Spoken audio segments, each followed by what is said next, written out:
welcome to Memorial Stadium in Owen Field. This is Oklahoma football.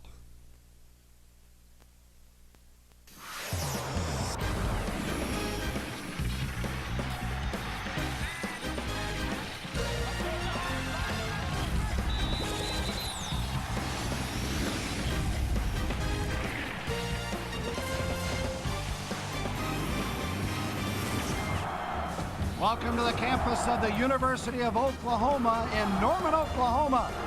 College football on Fox Sports Net and inside Gaylord Family Oklahoma Memorial Stadium. All the seats are sold once again as the University of Oklahoma will host the UTEP Miners. The Miners at 1-1. The Sooners ranked number 2 in the nation at 2-0. Hi, everyone. Bill Land along with Dean Blevins and Gary Reasons. Glad to have you with us here tonight in Norman. The Sooners roll in ranked number 2, 2-0. Been a little sketchy at times, but not everybody can say they're 2-0, Dean, but I know Bob Stoops thinks they got a lot of things to work on. Well, Bill, this is a team that I think they felt before the season had a chance to be a championship caliber team. I don't think you're ready to write them off, certainly after 2 games, but a lot of improvement needs to be made, and tonight is a good night to do it. I think that they plan to play a lot of people, and getting experience is really important, and you also think that by playing a lot of people, you probably don't get nicked up very much. Well, certainly OU fans think it's an easy night, and you can understand why. UTEP got hammered by Kentucky by 60. Coaches don't take days off, though, Gary, and they remember a UTEP team from a couple years ago. Well, Gary North prepares his team very well. The Miners, they came in here 2 years ago ready to play. They amassed 372 yards of offense on the Sooners bunch, and they were in this ball game up until the third quarter. They gave up 7 turnovers in that game, and I know he's got his team focused. If they play well and they don't turn over the ball, they may be productive. You never know. They may sneak something out here. Well, when we talk about Oklahoma offensively, Nate Hibble is the starting quarterback once again with a season-ending injury to Jason White. Certainly some pressure on him, but if things are going to happen offensively, that line's got to get its act together, and Jamal Brown could be a key factor. Well, I think so, Bill. I think you're right, Bill. I think that that's where it all starts. Jamal Brown, 6'5", 300, a great athlete, whirls of potential, and he's just learning. He's sort of like a lot of this Sooner club, just needs experience. Now, for Oklahoma to really be a dynamic team, I think their defense will be there. I think their kicking game will be improved, but it has to be the offense, and they have to find balance. And if they do, it starts up front. They have to run well, and tonight's a good night to see if that happens. And if that does happen, that gives this guy a chance. Nate Hibble is the replacement, yet he started a majority of the games the past couple of years. Lots of potential. Bill, he needs to live up to that potential, and he is improved. He certainly is the man here tonight.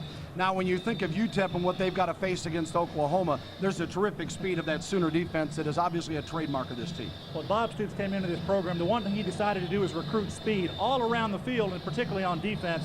They've got guys that out there can just flat fly. Up front, their defensive linemen can run, their linebackers can run, their secondary runs real well. I think the man in the middle who has to play very well is Teddy Lehman. He's moved over to that weak linebacker spot vacated by Rocky Kalmus. He's played very well. Overall, Teddy Lehman, he had 14 tackles in the opener. The speed in their secondary is tremendous, and up front, if they play well like that all year long, I think Bob Stoops is going to be proud of these guys.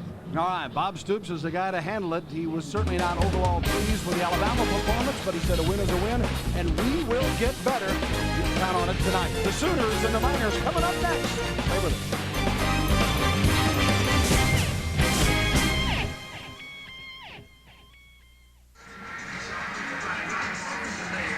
Welcome back to Memorial Stadium for College Football Saturday to continue in Norman, Oklahoma. Coming out here as the Sooners at 2-0 and fresh off the victory over Alabama, 37-27. 75,000 plus were here for that victory. And on the other side, the UTEP Miners coming off the loss to Kentucky. Well, you've certainly caught the gang up top. What about down below? Zach Klein has got sideline duty tonight and more on the quarterback situation. Zach? All right, Bill, thank you very much. At his weekly media conference on Tuesday, head coach Bob Stoops said he wanted Nate Hibble to play every snap tonight if possible. He did not want to jeopardize the redshirt status of Paul Thompson. He felt that way on Tuesday, felt that way on Wednesday, but 48 hours ago on Thursday, offensive coordinator Chuck Long made a phone call to Paul Thompson's dad, Mark. The two of them discussed if things got out of hand tonight, whether or not Paul would be playing tonight. They said, yeah, he's got plenty of confidence. All he needs is a little experience. So if need be, Paul will play tonight. A week ago, Bill, against Alabama, Paul Thompson not even listed on the flip chart. Tonight, he will see action against UTEP. Let's send it back to you upstairs. All right, and he is a talented player and an interesting young man. It will be interesting to see how he fares tonight, and hopefully the Sooners are feeling that they can establish a good lead and get some things accomplished and get a lot of playing time for people. Bob Stoops also mentioned earlier in the week when he was thinking of not playing Thompson, he said, we've got to get Nate Hibble more snaps now that he is the guy. And I think that's kind of interesting as well, Dean, even though he's a senior and he has played quite a bit, he's anything but a wily veteran. Well, the risk there, Bill, is of injury, and obviously this day and age, when you see blitzers every game, that could be an issue. And we'll talk about Brent Rawls because he's really part of this matter.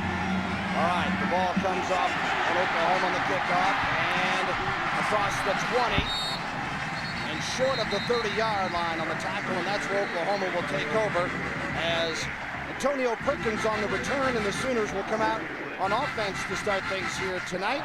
And final words for Nate Hibble as he heads the offense up. 6'4", 220 senior from Hazelhurst, Georgia. And there'll be a slight delay. There was a penalty flag thrown on the 45-yard line of UTEP on the kickoff. So we'll get that sorted out here as you take a look at our officials here tonight. Illegal formation on the kicking team. There must be 4 players on each side of the kicker, and there were not.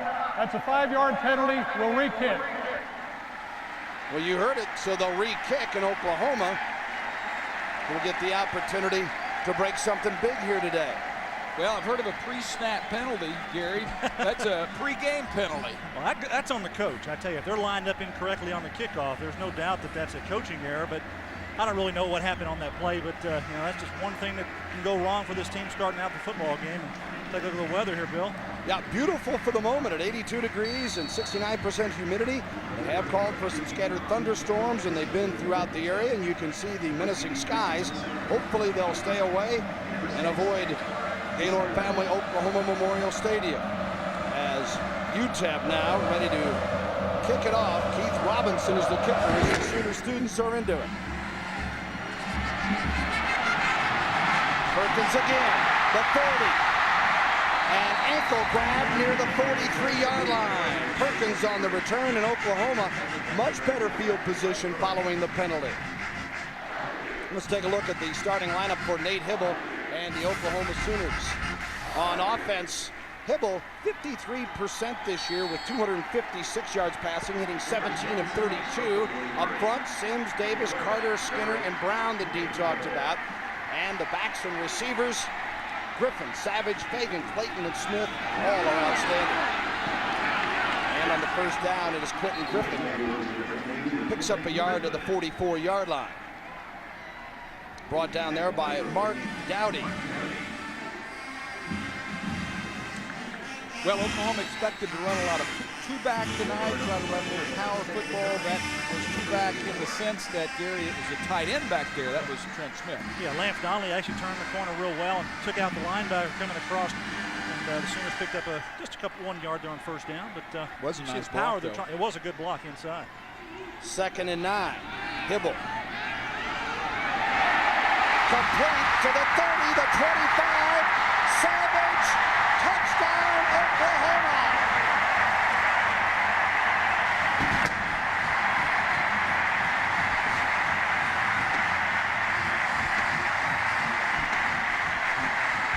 Gary North defense is going to play zone coverage a lot of the time tonight. They know that the speed is in the favor of the Oklahoma Sooners. They were in 2 deep zone coverage, and Savage does a nice job moving in on the safety and getting behind the corner where the void area is.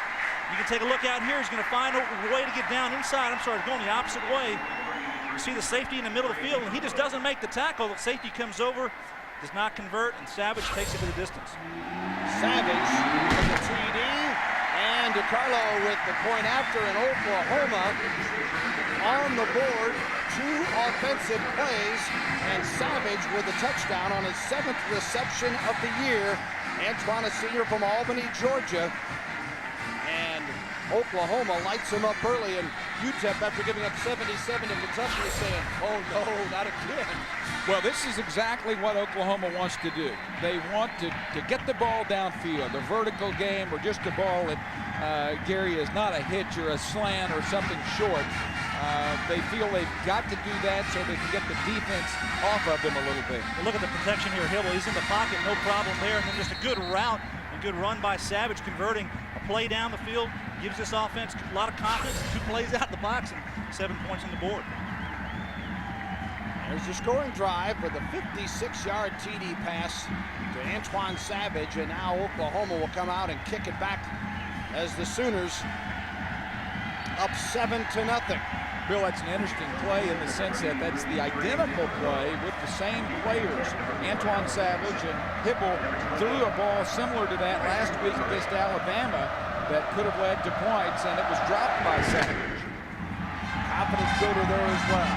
Jackson takes it just inside the 10 for the Miners, straight up the middle and across the 20 to the 25-yard line. Howard Jackson, a sophomore from Freeport, Texas, on the return.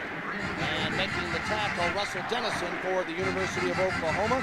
And UTEP will come out offensively for the first time tonight. John Schopper is the quarterback, 6'2", 210. He is a sophomore from San Antonio. Schopper at 46% completion with 3 TDs and 1 interception. The offensive line, Castle, Clayton, Guaniello, and Garcella.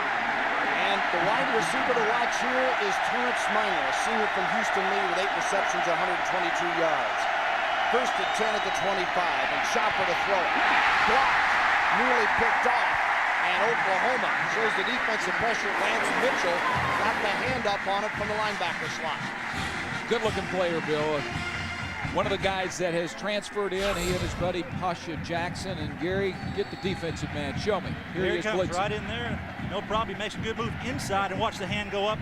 Good coaches tell these guys if they can't get to the quarterback, get your hands up, and that's exactly what happened. He has great instincts. Los Angeles, California, and it is 2nd down and 10. Hand off to Jackson. Swarmed at the line, and Teddy Lehman leads the way from the weak side linebacker spot. Makes the tackle at the 27-yard line, a pickup of 2. And let's take a look at the Sooner defensive group with Wilkerson, Harris, Klein, and Jackson. Harris hopefully will not have to go too long tonight, having a bit of an injury problem. They'd like to be able to rest him some. Jackson, Mitchell, and Lehman, the linebackers. You've already seen 2 of those in action making plays. In the secondary, Woolfolk, Everidge, Darcy, and Scrape. 3rd down and 8 at the 27. Schopper. Lehman blitzing. And it is complete out to the 40-yard line and down at the 41 for a first down, where Mitchell makes the tackle on Dirk Dillard, a sophomore from El Paso. Just his 3rd reception of the year for Dillard, and it moves the chains for UTEP. Bill just out. They're going to rush now. They rush 4 players. And Tommy Harris, you mentioned, he's not in the lineup right now. They've got Raymond Cooter in the defensive tackle spot for him. I think they really want to rest Tommy Harris. He got that growing injury. They don't want him to aggravate that anymore. They hope that they can get by this ball game without Tommy Harris perhaps stepping on the field. 14-yard pickup, 1st and 10 at the 41 of UTEP.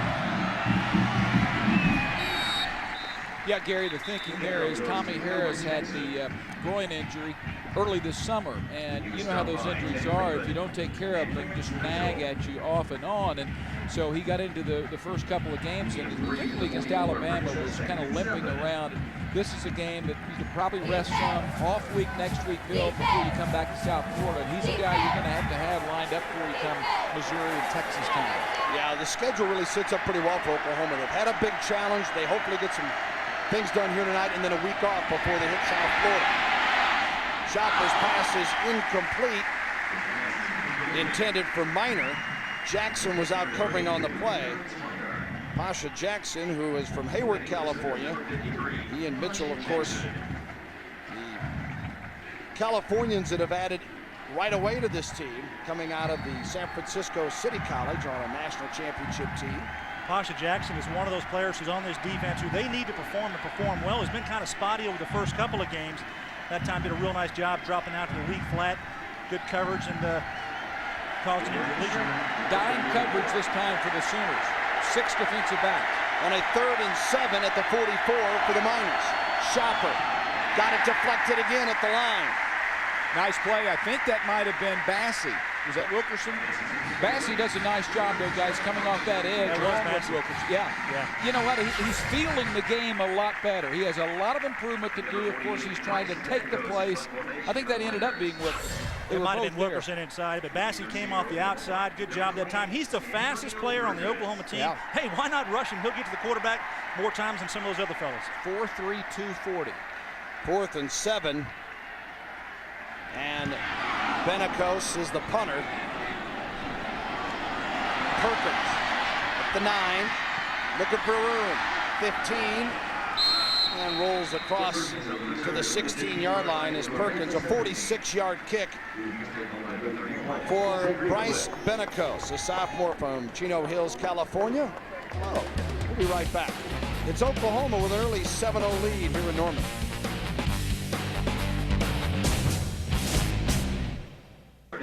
Welcome back to Norman. UTEP trailing the University of Oklahoma 7-0. Antoine Savage on the touchdown reception from Nate Hibble. And the Sooners coming back on their second offensive possession after holding UTEP. Bill Land, Gary Reasons, Dean Blevins, and Zach Klein with you. Oklahoma with a 7-0 lead, and the Sooners huddling near the sideline. Well, Dean, one thing about this offense here for the Sooners, they throw the ball around quite a bit. Bob Stoops, when he came in here, he put a passing game in that was exceptional. And I tell you, they've got some receivers that have really caught a lot of passes. They have 4 players on their current roster that ever have over 100 receptions in their careers. Some of them are just, they're moving up the charts here, knocking guys out. We'll take a look at it here in a little while as far as what these guys have done. And the best thing about that, Gary, is that they have 2 young guys you'll see a lot tonight, Travis Wilson and Brandon Jones playing, and they're not even on the charts. 1st and 10 at the 18 for the Sooners. And Griffin, forward progress, stopped near the 21-yard line. Oklahoma's going to take what the defense gives it, as every team in the country does. But if it's a push, if they don't know which way to go, they're going to run the ball tonight. Well, they came up defensively that time. The Miners came up and actually had 8 guys at the line of scrimmage, and Nate Hibble didn't elect to go to the passing game. He did run it. He ran to the weak side. Credit Quentin Griffin that time. He made someone miss in the backfield and picked up 5 on his own. Looks okay if you make that guy miss, huh? Yeah. Griffin, 237 yards rushing in the Tulsa victory, the season opener for Oklahoma, 37-0. Here's Hibble back to throw. Incomplete as it's knocked down, intended for Savage, and covering on the play was Mark Dowdy, junior from Haltom City, Texas, in the Dallas-Fort Worth area, and it'll be a 3rd down and 6 coming up for Oklahoma. Well, 3rd down has been something that really hasn't been great for the Sooners this year. Only 38% completion on 3rd down. We talked about the receivers and what their production was. This is just tremendous to have 4 guys in your squad. Running Look at back those numbers there. and tight end. Ooh, we're a little low on that. Yeah. Anyway, Your alignment's getting a little screwed up. I'm going to blame it, of course, on the technical end. Yeah, okay. We have some technique problems up here in the booth. 3rd down and 6, ball on the 22. Hibble. And caught. Oh, what a circus grab that was at the 38-yard line. And a 1st down, Oklahoma. Mark Clayton goes up high. Way up there to grab this football. See Clayton down here at the bottom. He's going to work down inside and come across the field. And good job that time. Well, they're knocking him off. He's just going to come across and work. Watch the ball, and he goes up for it and pulls it down and concentrates on it. Takes a lick from the free safety. Good example, though, of concentration, because they were poor at receiving against Tulsa.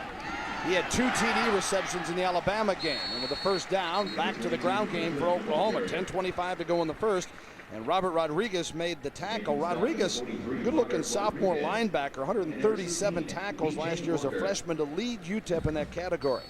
Bill, there's a look at Clayton. He's a little guy. He's about 5'9". Very good speed, though. It runs good routes, and at this point in his career, he is the go-to guy to the Sooners.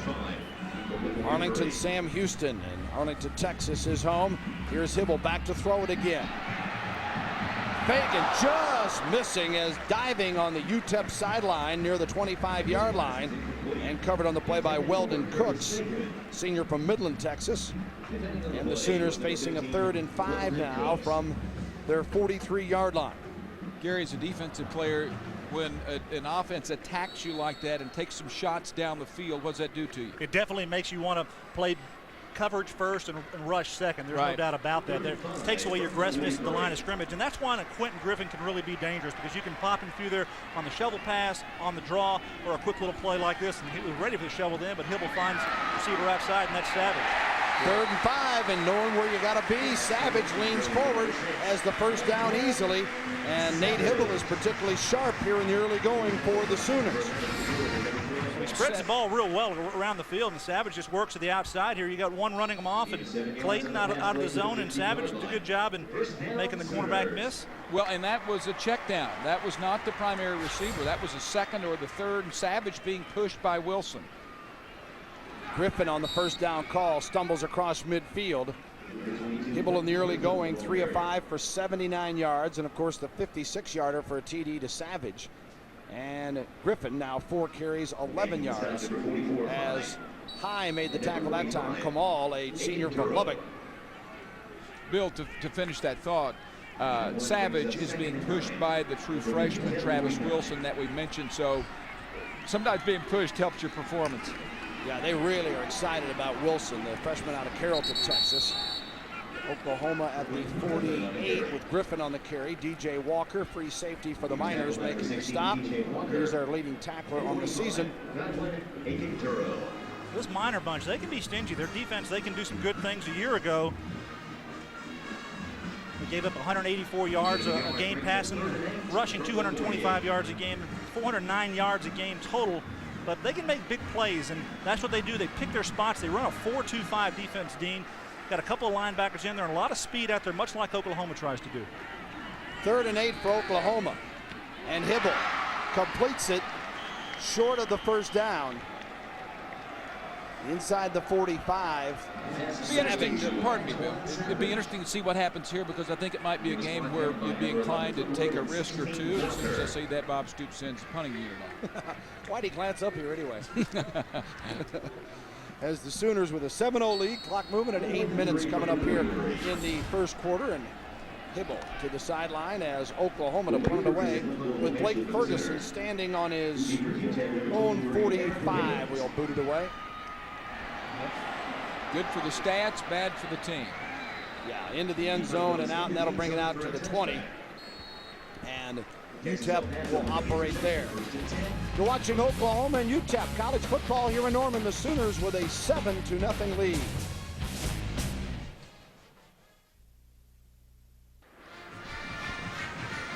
Oklahoma with a 7-0 lead here in the first period, and UTEP getting possession of the football again as the Sooners, after punting it in the end zone, go on defense. 1st and 10 from the 20 for the Miners. Speaking of Miner, he sets up in the slot there on the left after the change from the line of scrimmage. Shopper, the long count. Fakes to Jackson. Incomplete. You have to respect John Shopper as a runner also. This is a guy that last year, in fact, had a 74-yard run against Alabama. So he's got good speed, quarterback for UTEP. Yeah, they say he's got 4.5 40 speed, Bill. He can really run. Good job moving out of the pocket at that time. That was actually a pretty good pass, just dropped by the receiver. Word on him, 4.5, raw, great future, and Nord is even using the words All-American potential. 2nd and 10. He's certainly going to get tested and has been so far here tonight. Little option game here. Shows his speed and is tackled at the 28-yard line, maybe the 29-yard line, a little short of the first down, and Pasha Jackson is there to make the stop for Oklahoma. Good decision that time by Shopper coming down the line and reading it around the corner, had a guard pull from the backside out in front of him, gave him a little room to run, and good job of turning the ball up and making something happen. Now he brings up a 3rd and short situation, which is manageable for them. 3rd and long is going to be a tough thing to go against the Sooner defense. There's the key guy for the Sooners, Bill. It's Bob Stoops talking about Brandon Evers, the safety. 3rd and 1, and looks like they got it, marking it at the 31-yard line. Jackson, as Everidge makes the tackle. There's Gary Nord. 2-9 last year, 1-7 in the WAC. The year before, his first as a head coach there, 8-4, and they won the WAC, tying for the championship with TCU at 7-1. First conference championship in school history as far as the WAC. So UTEP a quick rise, but as you mentioned, a senior laden team then, Gary. First and 10 at the 31. Shopper with a handoff. And Jackson slips his way. He is nifty. Howard is 5'10", only 155 pounds, but he's hard to get a good hit on. Flag on the play. Now, we were told before the game, Bill, 145. Well, I don't know what they talk about sopping wet. I mean, that's always a saying. I don't know what in the That's world what that he means. is now, because he's hot and sweaty. Well, with those Shodema pads on, maybe he's 155. But they say 145. All I know is he made Teddy Lehman miss, and that's pretty good. And Bassey, too. Both of them in the hole. Both guys had a good shot at him, but neither one of them made the tackle on him. And he slips through and makes a good game. We'll see what the penalty is. Holding on the offense, that's a 10-yard penalty from the previous spot. It takes second down. Thank you, John Bible. Let's take a look at what Everidge was doing on that play. Well, your free safety's got to come up and read, and he's got to make the right decision. You got to get in the hole. You have to play at a good angle, and that's what Brandon Everidge does there. You got two guys that missed the tackle, but your free safety has to be an excellent tackler. One thing about Brandon Everidge, I think he's a big hitter. I think he puts his head down a little bit sometimes when he comes up to make contact. He does have a nicked shoulder, so I think he's playing not as reckless as he used to, and probably a little more cautious, which may be good. First and 20 after the penalty, the ball on the 21. Shopper completes it to Miner for yard, well, if that, let's see. As Andre Woolfolk makes the tackle from the cornerback position. To finish the life story of Brandon Everidge, let's say once again that Bob Stoops thinks he's the key to the defense. You have to have a safety that makes plays. More importantly, this is the guy that I think was out of position all last week against Alabama. Coaches wouldn't say it. They didn't want to point to a guy, but I think it was him, and he's a veteran, and that shouldn't happen to him. He's a better player than that. Second down and 21 now. Shopper. Intercepted. Perkins, 45-40. 30, 15, touchdown Oklahoma. 50 yards on the return.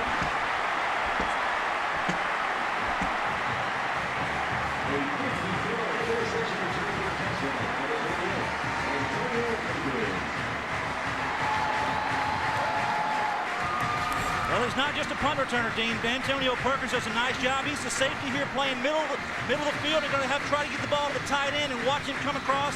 And the hands. Antonio Perkins goes up high. Then he reads the wall. He knows how to return punch. He's got some guys blocking. Hey, defensive practice this all the time. You got a guy get an interception, set a wall, run behind him. That's exactly what Antonio Perkins does. Perkins had 3 interceptions as a freshman, his first this year, and he gets 6 for it. DiCarlo tacks on another. It's 14-0 Sooners.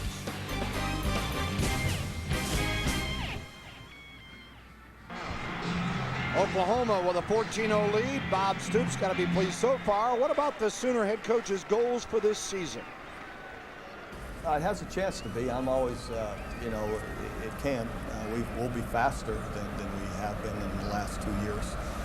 And I believe we've got more experience overall. When you look at the experience in the secondary, you had Andre Woolfolk solely in the corner. You look at the experience in what we have up front with Tommy Harris, Dan Cody coming back with us is a big boost. Jimmy Wilkinson now solely on at defensive end. Teddy Lehman moved to Rocky Calmus's position, who's one of our fastest guys. So we have a chance to be, but you got to go do it. Well, they're doing it here tonight, and that defensive speed, in the name of Perkins, a terrific run back following the interception to get the touchdown, and you see the Oklahoma defense and what a force it has been. Well, Bill, of the 9 times that Perkins has touched the ball with an interception or punt, he has averaged 23 yards. That's pretty good. Yeah, that's sensational. The short kickoff, and the return man is tackled at the 32-yard line. Wiseman carrying the football. And UTEP will take over there. The tackle by Chambers of Oklahoma. Well, I know that Bob Stoops is happy about his defense, and when they can create turnovers, Dean, and they create points off turnovers, whether they actually score the the touchdown themselves or they put the offense in a position to score. This year they have 34 points off turnovers. It's just into the third ball game. Well, you know, that's Mike Stoops and Brent Venables' forte. Those guys are terrific defensive coaches, and they take pride in that. First and 10 from the 32 for the Miners. Jackson slides up toward the line. Incomplete and nearly picked off. Went right through the hands of Eric Bassett. Jonas Crafts, the tight end, works outside. They're trying to, or is that Justin Hunt, the tight end? Justin Hunt was in there from Mesa, Arizona. Watch here on the right side, just going to work to the outside, and a good throw goes through his hands and hits him in the head. Was that? It's Bassett. Yeah, caught him right in the head. Bad play. Well, sometimes, you know, you just got to put your head in there and do something. Hey, those are easy to catch from up here, guys. Gary, you've been there before. That's not an easy ball to catch. He's going to make the tackle, not worried about getting the football. Chopper on the option, pitches to Jackson. Oklahoma strings it out to the sideline where he steps out at the 34-yard line. Bassey covering there for Oklahoma. I'm not sure that down the line is the way to go against the Sooner defense. They've got too much lateral speed from the secondary and the linebackers. They can string plays out like that, and the defensive line will track you down as well. You see Mike Stoops here on the sideline, and Brent Venables getting the calls in there to the secondary. Well, you know, last week Alabama started with a lot of side-to-side stuff. They came back with the north-south game. The power game really got to Oklahoma in the second half. That might be more of a way to attack this defense overall. Go with the natural bubbles in the defense. We've got one here off the left side. Let's see if they go towards it. 3rd and 8 for the Miners. Down 14-0. Ball batted high in the air. And, boy, it's been a while since I've seen a pass deflected that high in the air. Dan Cody got the hand on it, I believe. And then it was like a bunch of outfielders trying to run under it. This is a feel-good story. Dan Cody, it's been well documented, had some problems last year, and he's come back, and there you see Gary circling the number 80. Great job with his hands. He's lean, he is mean, he is hostile and mobile. But no, he has all the tools. A great young man. It's fun to see guys like that who can recover from some problems and become live up to the potential. His potential is to be a star. Benecos with a punt. See Perkins back to return. Misses one, another, and a hard-earned 10-plus yards on the return with a flag thrown on top of it. 44 yards on the punt. I mean, Dean, we were talking about it. Antonio Perkins, every time he touches the ball, you think, uh-oh, he can take it the distance. He's so shifty, so quick. I think he's got vision that you just uncanny. He's able to see things down the field as they develop right in his way. And I tell you, when he can shift and move and miss people like that, make people miss, anything can happen. Well, he's one of those backs. Illegal block in the back on the return team. 3-yard penalty from the spot of the foul. First down. You know, we've seen, let's take a look at his moves and the block behind. I think it was on Clayton in the back, but what you do with a great back that returns it like this, you always look for the yellow. You know, and you're just saying, is there a penalty? That's all that's going to stop this guy. See the stop, the start, the left, the right, the jumps. I mean, those things you just can't coach and you can't teach. Those are inherent, and he's seeing the field as he does that, so he knows what he has to do to adjust, and it's almost phenomenal dropped it, though. Did you see that? He didn't have it secured. He almost dropped it before he was even hit. Well, his body's working faster than his hands, Dean, that's all. Works in the lineup for the first time tonight. Ronaldo, junior out of Tulsa, Booker T. Washington, who had 2 big plays, runs, but they're actually shovel pass receptions that helped lead Oklahoma coming back against Alabama. And that's why the applause. Woodard made the tackle this time on Works. Well, remember 2 years ago, Ronaldo Works burst on the scene, actually in this game against UTEP in the second half. Played very, very well, had some long runs from scrimmage, and he showed that he can be a bruising runner inside the tackles. Really, though, he's got a kind of a reputation. He likes to run the ball outside with some speed. Now Works 3 touchdowns in that UTEP game. Check. Check to the hand signal. Time go out. off the field. Check that. Yeah. Hibble seeing something he didn't like and calls a timeout for Oklahoma with the Sooners' first timeout, and Oklahoma with a 14-0 lead and the ball back. Sooners on the 19-yard line. Where do you think, Dean, you see a lot of Nate Hibble? And in any high-profile program, the quarterback gets way too much attention, whether it be credit or blame. And guy goes 10-1 as a starter last year, and people are shuddering all of a sudden when Jason White goes down. Where has he improved the most? And what does he still need to do to become a better player and a guy that's capable of taking him to a title? Well, it's like Bear Bryant. The guy who follows him struggles. The guy who follows Barry Switzer struggles, etc. The guy who follows Josh Heupel struggles. So let's get that point out of the way. And I think that what has happened with Nate Hibble in the offseason is he's finally figured out that he shouldn't listen to his critics because they abound in the state of Oklahoma. So emotionally, that's part of it. I think the fact that he is willing to take a few more shots, he's been really conservative. And, last year, late in the season, the offense got what I call claustrophobic. They didn't stretch the field. Certainly, they didn't stretch it vertically. And I think that was a bigger problem because right now he's not afraid to throw it down the field. See what he does here after the timeout on 2nd and 5. The handoff. And Work stiff arms his way out near the 30-yard line. Well, Gary, I'd like you to finish on a comment there because at all levels, we were talking earlier today that the quarterback has got to be supported or you're going to have problems, are you not? Well, you have to get behind the quarterback. I mean, the whole team, really, it's the chemistry of the team. And Bob Stoops has to make the decision, hey, Nate Hibble's my guy, and I think he has to make that very remarkable. There's questions whether or not Paul Thompson's going to come in and play today and how much he's going to play, or whether Rawls is going to be healthy enough to play. I think they need to get behind Nate Hibble. He's a guy who's shown that he can win on the field, and they need to be demonstrative and show him and let him know that he's their guy. 1st and 10. Hibble. Savage, and into UTEP territory at the 45. What can Nate Hibble do? Well, he can drop back and throw one about 45 yards, almost on a line. And you don't see this a lot, guys. This is a good example of straight back, little play action, sets up, has a little pressure. Gary feels it from the outside, but still has a lot on it. Well, watch the block there by Works. He does a good job, and the quarterback steps up. And Hibble does have a good, strong arm. He throws it inside in coverage, but he throws it where the receiver can go up and get it. That's a pretty good job of throwing the football. 25 yards in the play. Hibble over 100 yards for the night. 1st and 10 at the 45. Whistle's blown as 3:30 to go here in the quarter. While the ball was dead, there was a false start on the offense. 5-yard penalty, remains 1st down.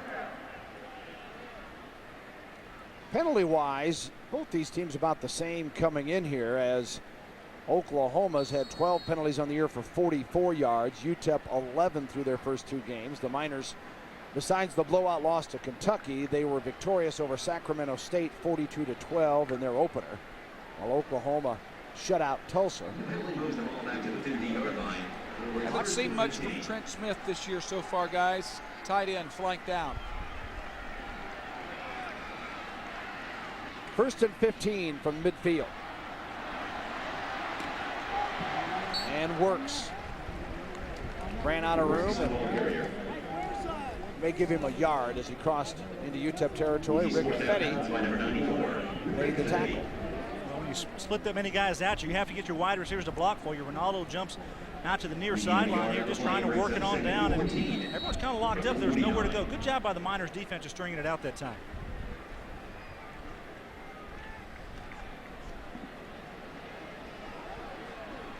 Kevin Wilson, the newest coach on the staff, the run game coordinator here at Oklahoma, came from Northwestern, and more on him in a moment. 2nd down and 14. Hibble looking for Smith. Threw it about the only place he could, over and out away. Yeah, maybe threw it the only place he could to him, Bill, but I think he ends up with triple coverage there, and out of the backfield he had a man that might have caught that and still be running. The check down there is always a good play. Whenever the defense is out there deep in their coverage and zone, just throw it down and let the guy make a play. And you got Quentin Griffin back there, who's caught a lot of balls in his career. Throw it to him. Hey, he's throwing it downfield, Bill, to his roommate. His roommate's saying, All-American roommate, say, hey, I'm not having a very good year, roomie. Get it down here, too. That's right. This is UTEP. Let me get some numbers here. 2:52 to go in the quarter. It is 3rd and 14. Hibble, plenty of time. Incomplete, intended for Fagan. Dowdy was covering on the play. Nice job to jump in front, get a hand on it, knock it away. Sell out in coverage that time. They only rushed 3. They put 8 guys back in coverage. Dowdy just works the underneath zone, and Hibble tries to stick it in there underneath. Would have been a 1st down if he had made the reception. Take a look at Nate's numbers on the night, 5 of 9. Going over and getting a little clarification there from Wilson. The rain has arrived. You see the sky. Wow, what a shot that is. And wind has come along with it. A stiff breeze in the face of Oklahoma on a 4th and 14, and Blake Ferguson to punt it away. And the wind is moving in from left to right from the north, so punting into it, which is what he's doing now, it's going to be more difficult. Yeah, Aaron Gibbons was the deep man, but that ball right into the teeth of that wind, and UTEP will take over on their own 26-yard line after a 23-yard punt. Well, one of the numbers that Oklahoma really needs to improve is its net punting. 32 yards right now on net punting, and Oklahoma has been a terrific team with net punting the last few years. They're losing, Gary, a first down. It's about 10 yards less than it's been. Well, that's a lineage there. You got Thompson to Thompson. We got two Thompsons punting here over the last two careers for the Sooners, and they're hoping, I think Bob Stoops is hoping that that's going to pick up. Just got to give the young man some time and get him out there, get him some reps and some snaps, get some confidence in him. Hey, game conditions are a lot different than when you go out in practice. You know, you may boom 50, 60 yarders in practice. When you get out here and you get a live rush, you see last week against Alabama, they had a little bit of problem there with that pressure and a couple of guys in his face. So some of his mechanics may change, and you see the guys on the side all taken care of. They're getting the windbreakers out and the hats, the whole bit. Now, weather conditions have changed just a bit, haven't they, from the start of this contest? Still in the first quarter is Gary Nord on the UTEP sideline.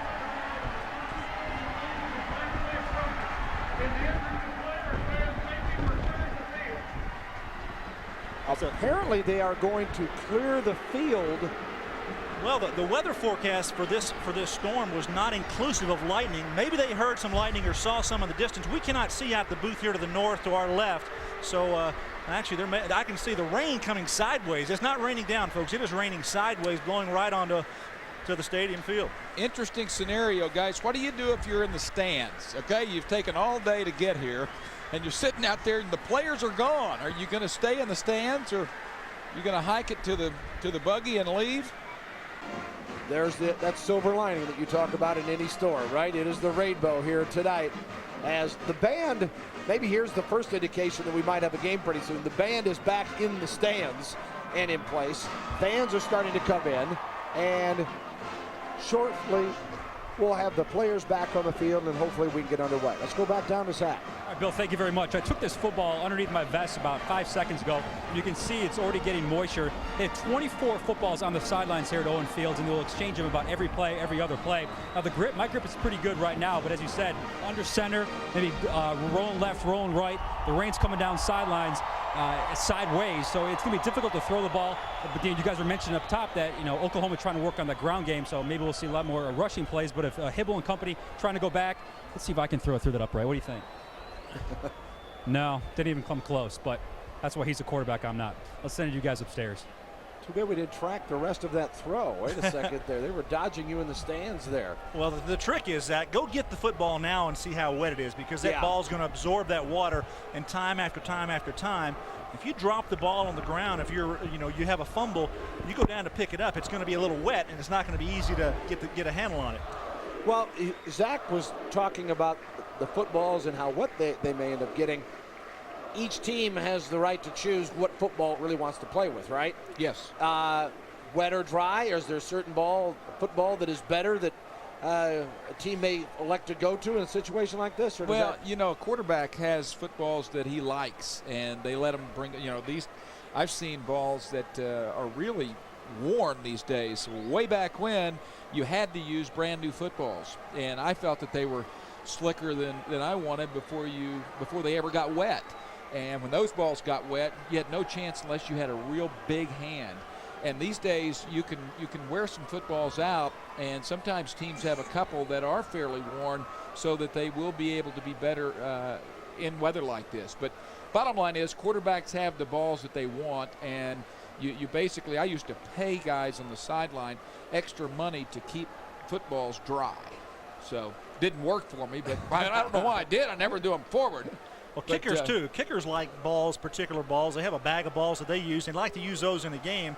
I'm not sure anymore if they're able to use those old worn-out kicking balls. But no, I don't know about kicking. I mean, there'll be a limit on that. Russell Erxleben used to have some footballs that were worn, and they were as light as a feather. I mean, he'd knock them through from 60 yards, and he was a fabulous kicker anyway. Went on and had a nice career in the NFL. But I'll never forget looking at his footballs because I was jealous that he was able to use a worn ball like that. Well, the officials are back. Yeah, usually when they show up, they're and they're getting a rousing ovation. There's another first. Yeah. You see them looking around like, well, wait a minute, did the team just follow me out here, or what is this about? But the fans are excited about any sign of activity that might indicate that the game is not too far away. Now, that rain delay graphic you see there, that's not 2 hours and 37 minutes that we've been in rain delay. That's 2 minutes and 37 seconds remaining in the first period here of this football game. With it 14-0 Oklahoma, and the Sooners and the UTEP Miners, when they come back out underneath that big rainbow that we showed you a few minutes ago.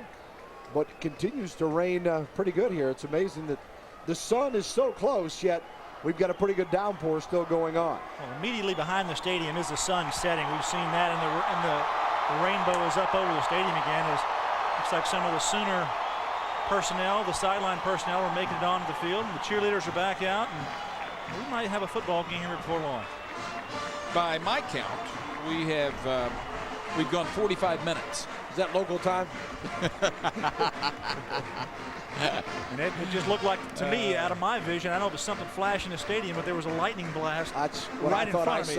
And it is really strange, but can't hear it. We've got a headset on. I didn't hear if there's any rumbling out there. The only thing we can hear is the band playing across the way. Yeah. You know what? They've gotten so good, though, seriously. It's like the PGA. You know, you see athletic events now monitor that stuff so closely that even if it's you can see it in the distance, if it's far enough in the distance, you'll still go out and do it. A perfect example here, because they're coming out, and we just saw lightning a long way in the distance. And a little bit of a thunder roll, but apparently no serious harm intended here. And there are the Oklahoma Sooners as they gear up.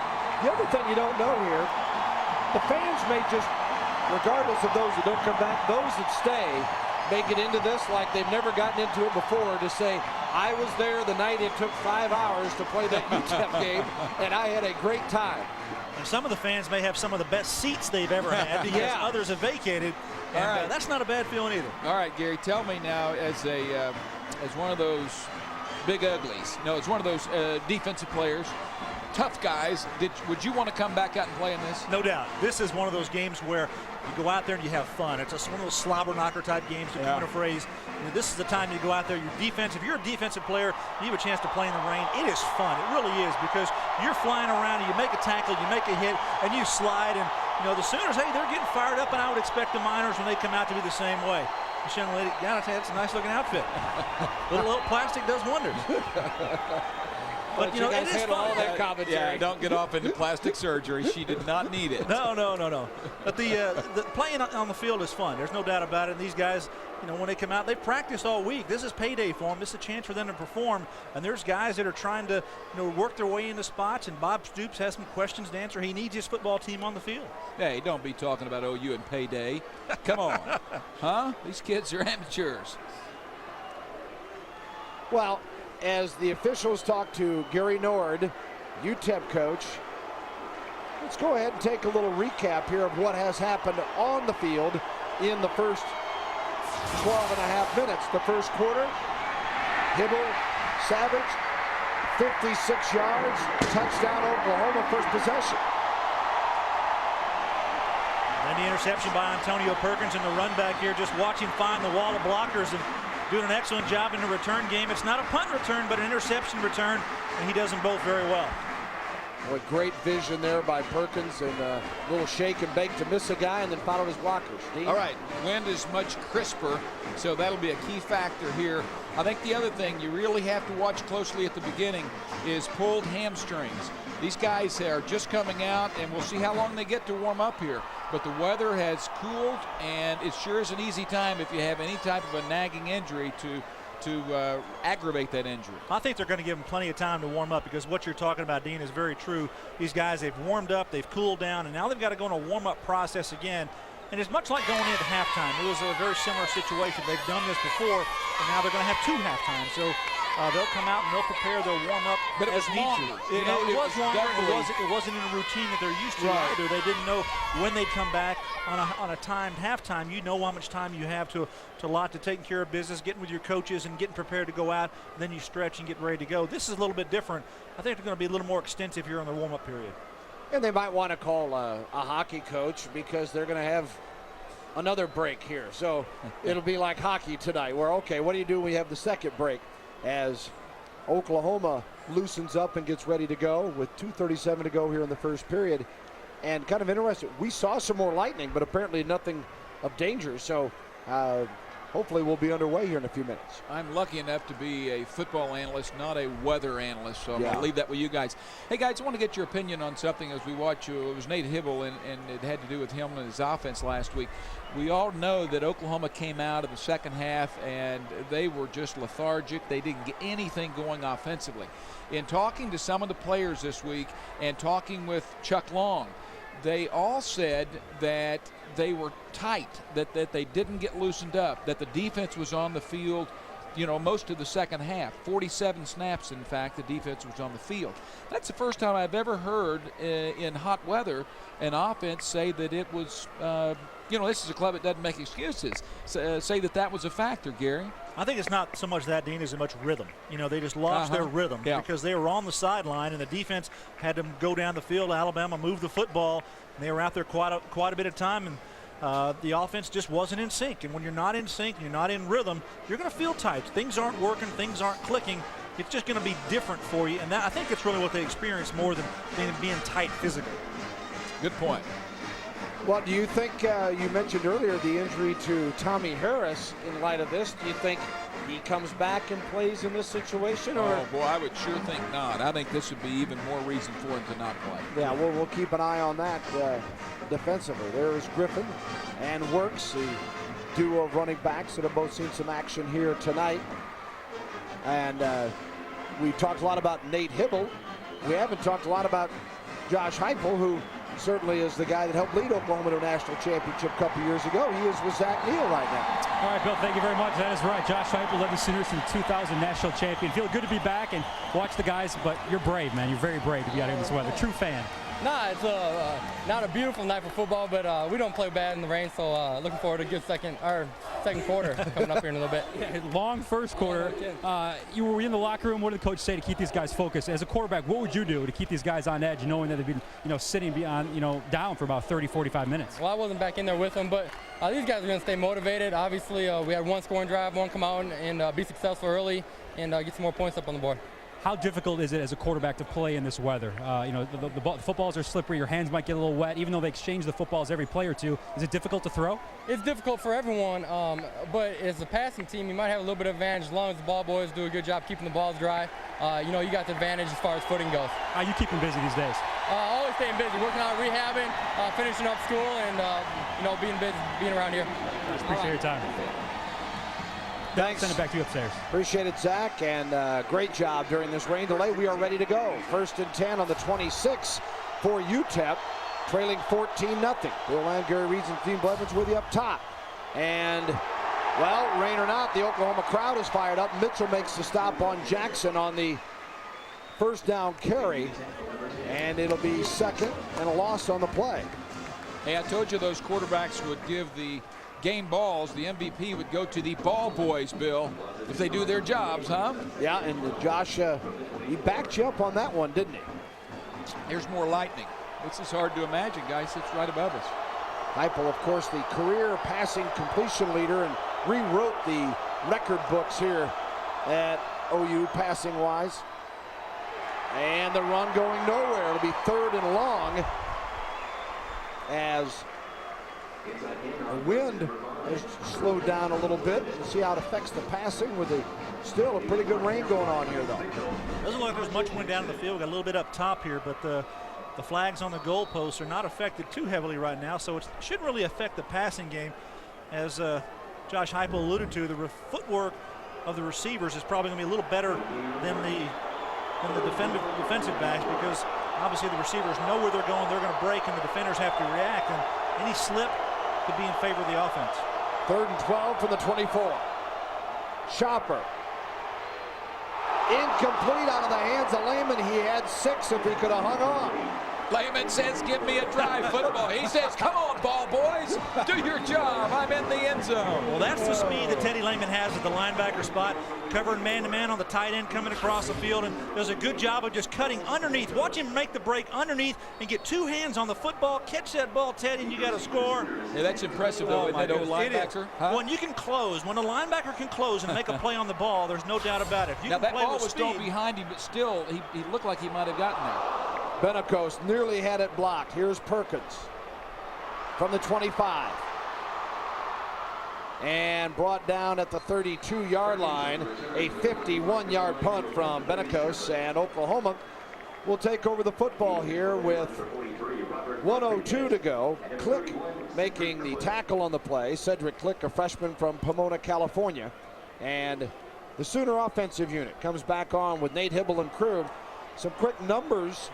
Chopper 2 of 10, 1 interception that went for a touchdown, just 13 yards passing. Nate Hibble's 5 of 9, there you go, 109 yards with 1 touchdown. That's the 56-yarder to Savage. Works. And a host of tacklers for UTEP. Been a lot of talk around here this week about Oklahoma needing to go to the I formation. That's call-in shows. And that was the old I formation, with the fullback being the tight end you talked about earlier, I believe Lance Donnelly. Exactly right. And they're just trying to run a little power lead in there and actually pull the backside guard around, a little kick-out block. We call it a G block. And wasn't really effective against the Miners defense. Good job of stepping up and filling the holes. 2nd and 10 from the OU 37 following the rain delay. And Hibble completes it.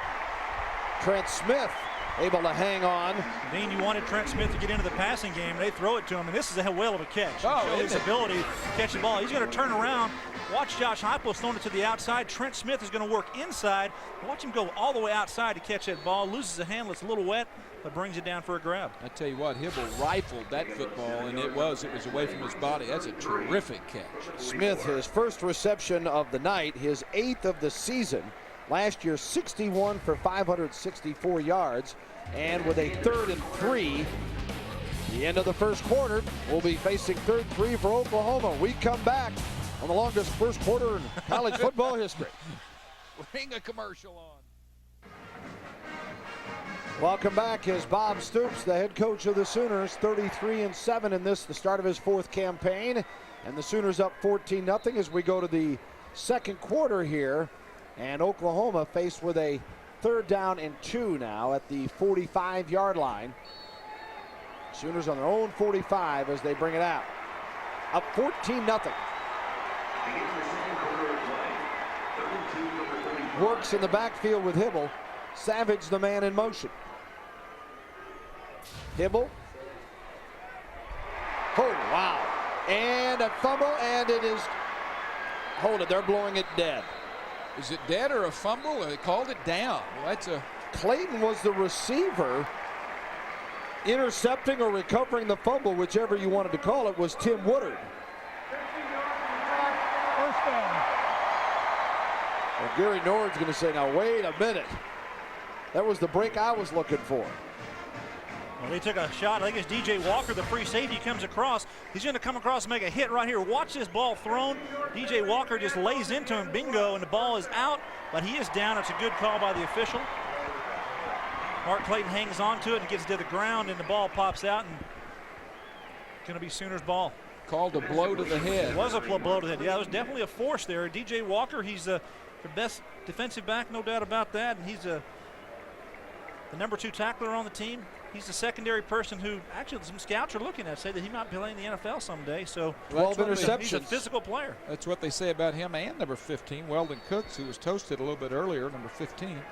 Walker, 12 career interceptions. He was a second-team all-conference pick in the WAC last year. Well, the completion and the penalty, 1st and 10, Oklahoma at the 32 of UTEP.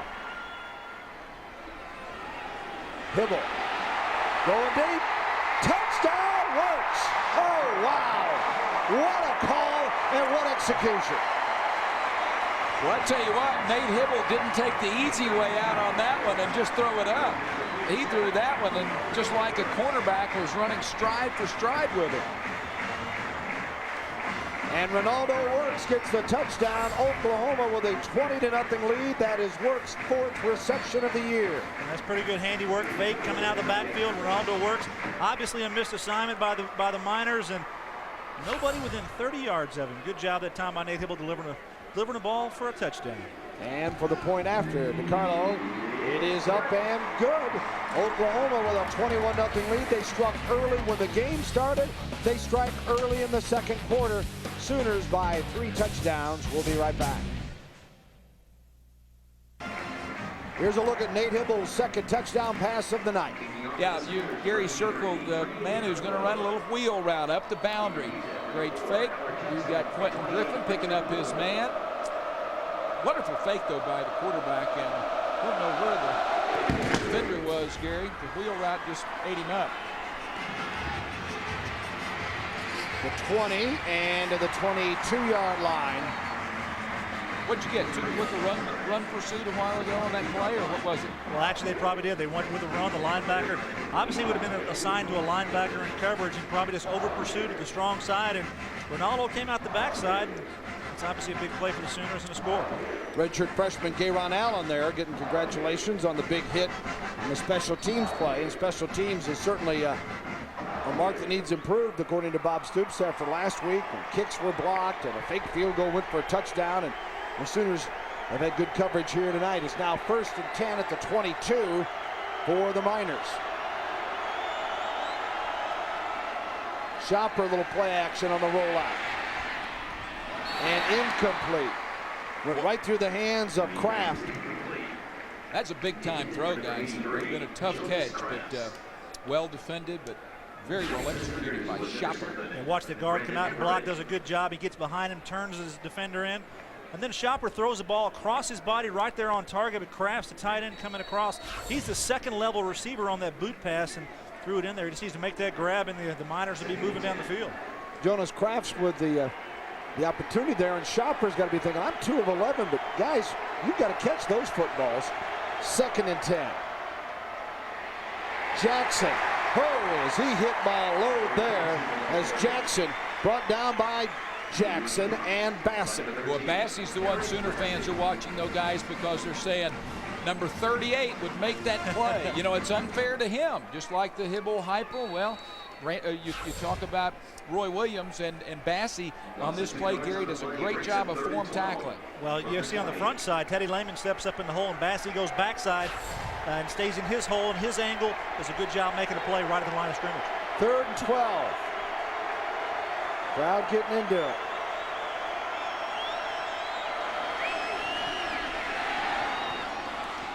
Shopper complete. No, take it away. Everidge inside the 5-yard line is where he stepped out of bounds. Brandon Everidge. Well, this is a fortunate play for Brandon Everidge. He was going to be short of the first down. The tight end, the ball's in the basket. You're going to see it here. Tight end's going to work inside, go to the outside, going to bounce up, kick it up right into Brandon Everidge. I'll tell you, that's Johnny on the spot. Hey, make the play, young man. He had a play similar to that last week against Alabama, right down the same sideline. And Everidge nearly takes it in. They'll mark it at the 5-yard line for Oklahoma as Brandon Everidge comes up with the big play. Touchdown Sooners as Oklahoma rolls right in on the first play from scrimmage from the 5-yard line. Kewan Jones, yeah, he's in the backfield that time, giving Ronaldo Works and Quentin Griffin a spell. Got 3 backs that can run real well here for the Sooners, and brings in. Watch the blocking here up front. There is a big hole here, an over pursuit by the Miners, and he goes backside and does a good job of finding the end zone. Gary, this guy, as you know, is a north and south runner. He loves to do just that. He can run through tackles and cut on a dime. He's got a big future here. Well, just his 15th carry of the season and his 4th touchdown. So you love those guys that know where the end zone is, and Kewan Jones is certainly that. The redshirt freshman from Jenks, Oklahoma. Ought to bring a smile to Bob Stoops' face. It's 28-0 Sooners with 13:24 to go in the half.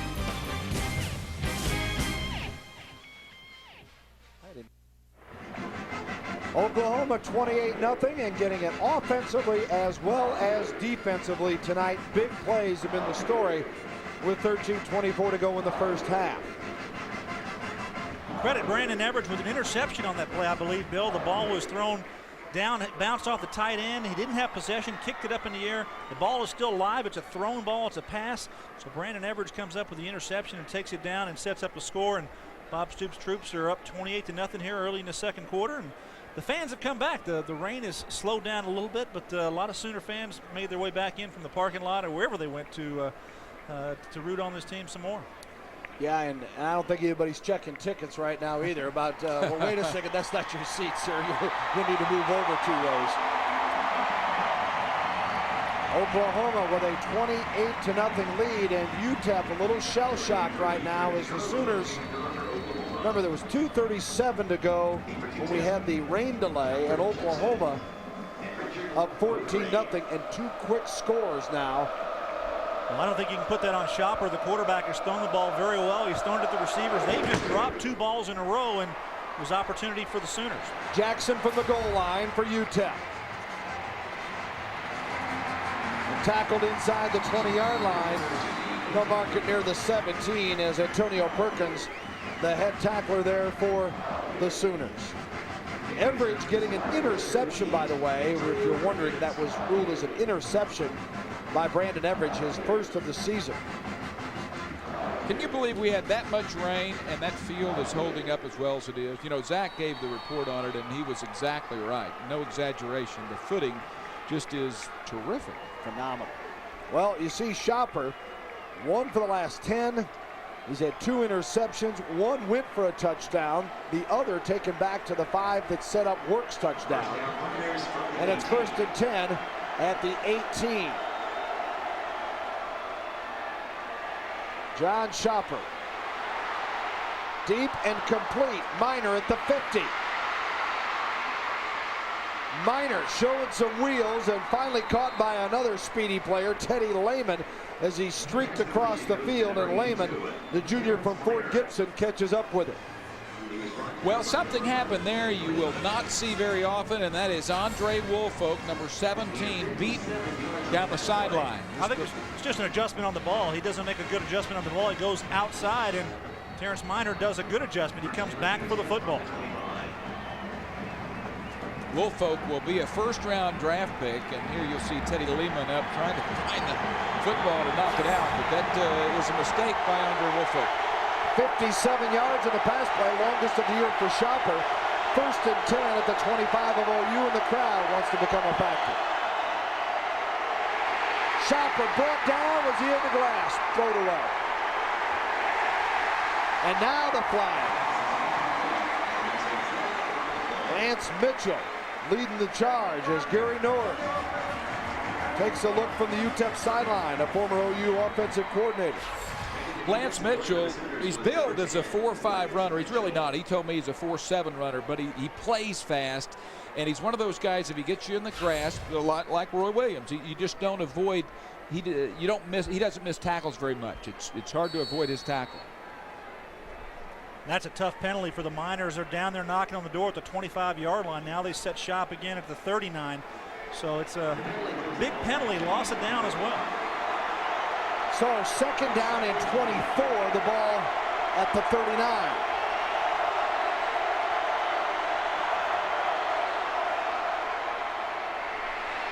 Jackson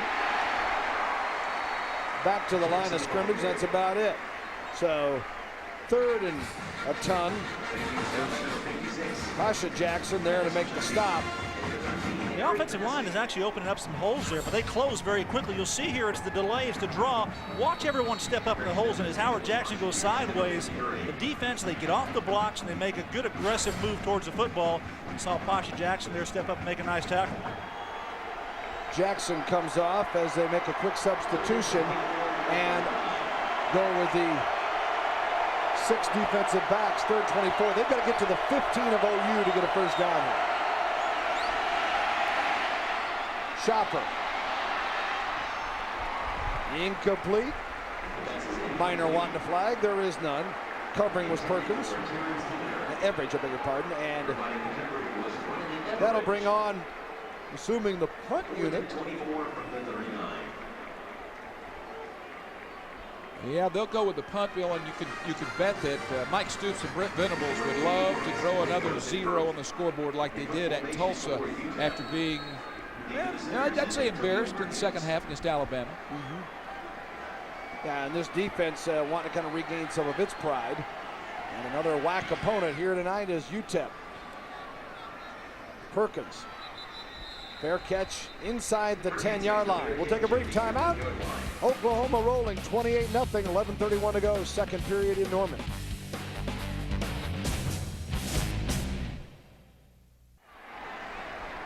Oklahoma gets a yard on a first down carry. It's 2nd and 9 for the Sooners now at the 10-yard line.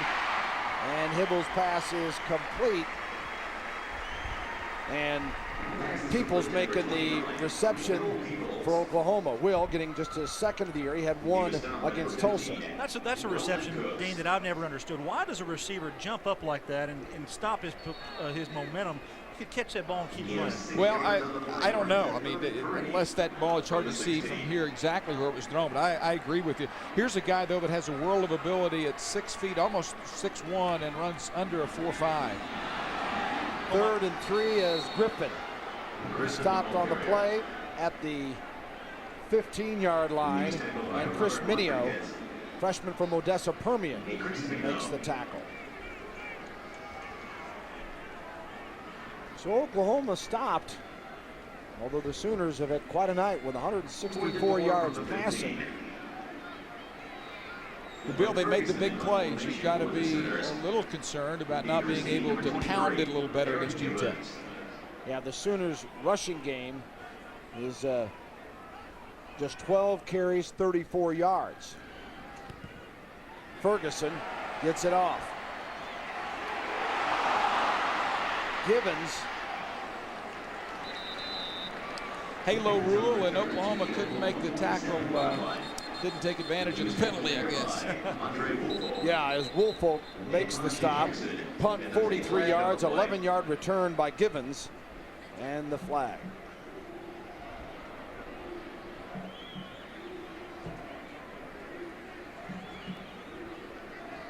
It's going to be that halo rule again, huh, Gary? We saw enough of that.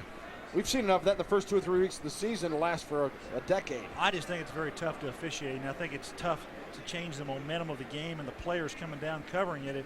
It's a tough thing to really coach, for players to come and break down and stop their momentum prior to getting the ball to the returner. And I guess they're just trying to protect the returner and get the ball moving forward.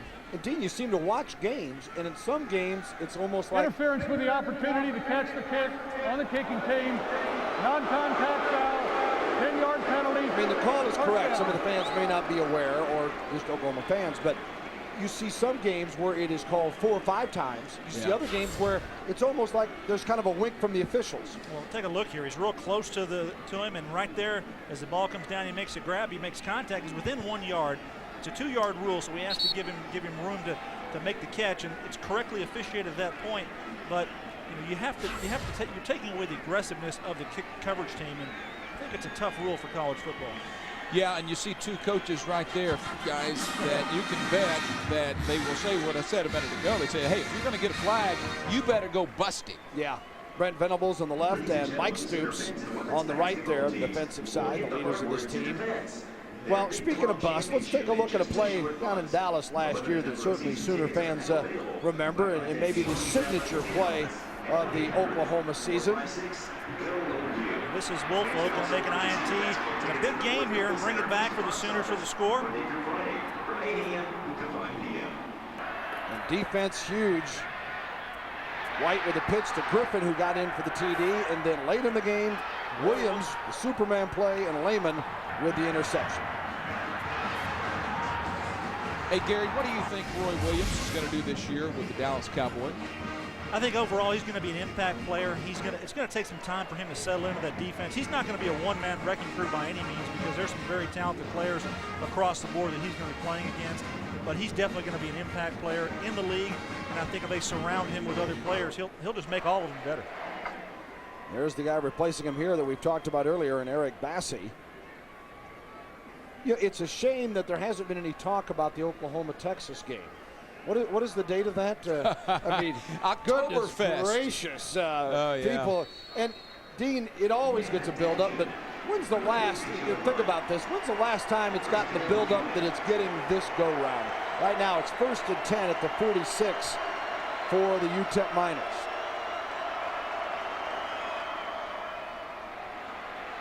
Shopper keeps on the option, brought down by Lehman. Well, my first answer would be last year, just because that's the way the game is. But that's a real good point, Bill. This one is special, and I think that with Bob Stoops and with here we see the Sooner defense with good speed down the line, Gary, that you've been talking about here with Lehman. But with Bob Stoops and with Mac Brown entrenched at their respective schools, and with some of the marquee names like Chris Sims, you're going to see a lot of venom and a lot of spirit. 2nd down and 8 at the 44.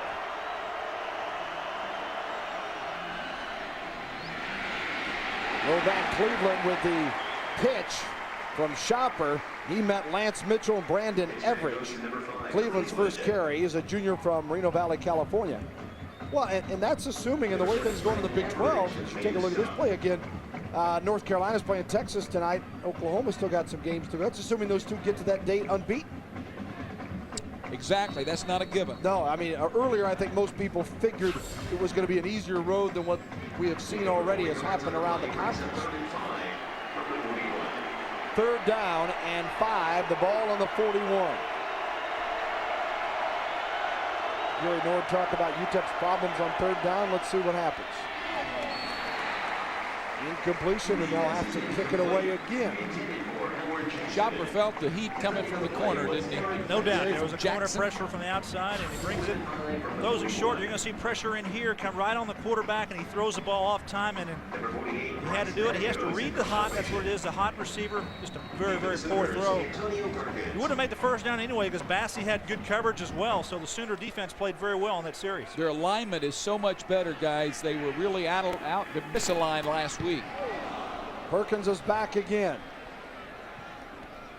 Into the end zone, and he's going to come out to the 20.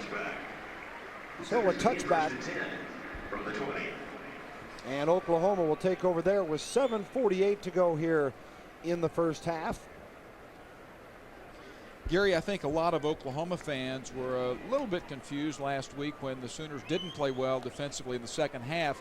And Bob and Mike Stoops and some Brent Venables talked about the Sooners being misaligned. I talked to people who said, I don't know what that is, and are they just saying that as an excuse? And you might just answer that in a minute. Griffin got a block from Jones and off to the 30, 35. Kewan Jones and Griffin in the backfield together, yet operating out of the shotgun, and it works. DJ Walker makes the tackle, but the Sooners will move the chains. Quentin Griffin shows how quick and able he is to get into a small hole and make something happen. He's still got that quickness, that speed.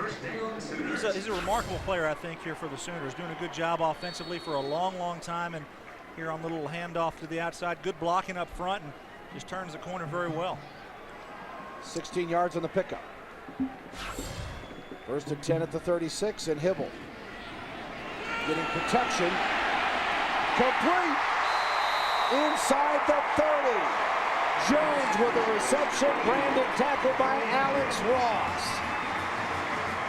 Well, Nate Hibble is making some friends right now. I mean, these fans who are holding him to a very high standard are seeing some magical things from him. A great pump fake. He did that last week and found a touchdown.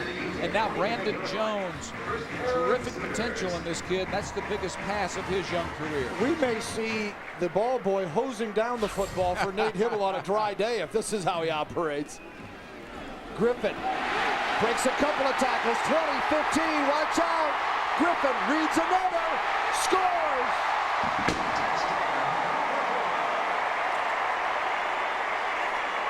29 yards and a TD.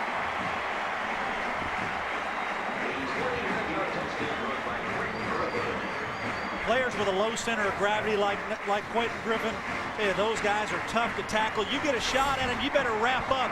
It's going to be the draw play inside. Watch the fold block here. The tackle comes and kicks out. Excellent job at the point of attack. And he gets behind his blockers and sets him up very well. And Quentin Griffin, I tell you, he just gets into the end zone. And it's hard to tackle him. He's just, you got to get in front of him. He can't break down. Well, and the wide receivers, guys, do such a good job at Oklahoma. Great blockers downfield. That was an example of Martin Clayton late there. You'll see him very late on this play, Jerry, make a block. Whoops. Griffin comes in at 5'6" and 7/8 is all he is, but he's very strong lower body. One of the stronger lower body lifters on the club. Has a vertical of almost 40 inches and a great broad jump, so that means he's very explosive. He's been durable too. 32 career starts for him as a Sooner. This is his 33rd. That's a tremendous career here for that young man. And he averages a touchdown per start. And that's his 33rd touchdown of his career. 30 on the ground and a couple through the air as Quentin Griffin. What a performer. And one thing I think he's happy about is, over the last 29 games, he's caught at least one pass. Haven't thrown it to him tonight, but I'm sure they'll try to get him one of those little quick screens or shovel passes to qualify for his pass reception. And he hasn't, throughout his career, guys, he hasn't been a receiver where you look out and you say, if he were taller, he would have caught that.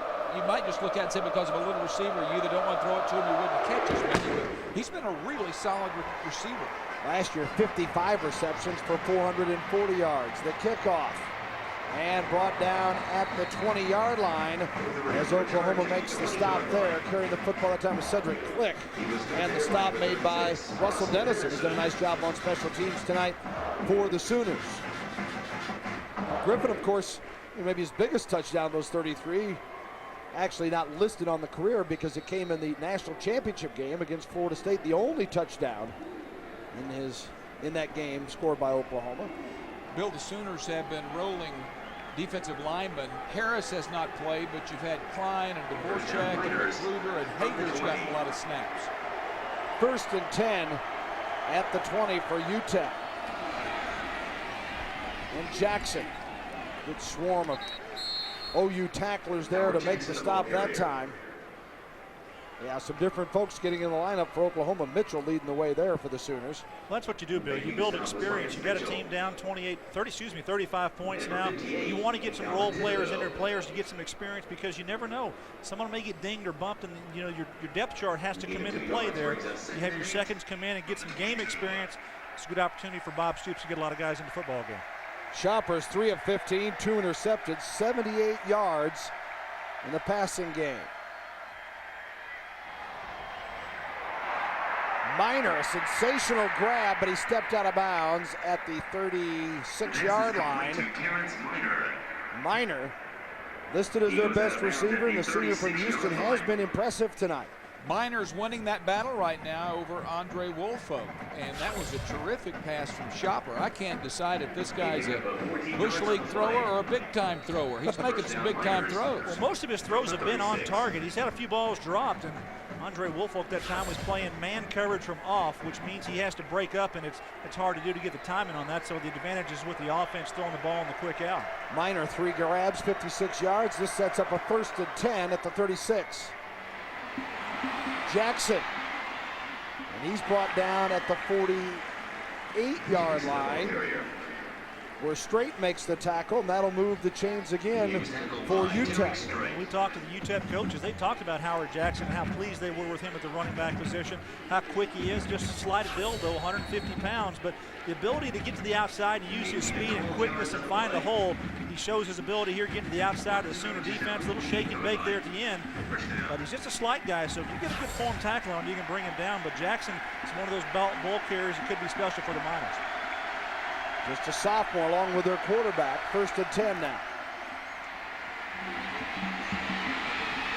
Jackson tight ropes the sideline into Sooner territory and steps out. Maybe another first down. Let's see where they place it, around the 42 of Oklahoma. A nice little drive they're stringing together here, and you see Brandon Poole on the sideline. This is a true stretch play. They barely got the handoff there. Woolfolk missing a tackle. 23, Poole is a true freshman, a little out of position. And also Poteet, another young guy, number 21, playing. So the safeties have to do a little bit better job here. The secondary does in tackling. Poteet, a redshirt freshman out of Ardmore, Oklahoma. It is now 4th down. Well, wait a minute. It's going to be 1st down.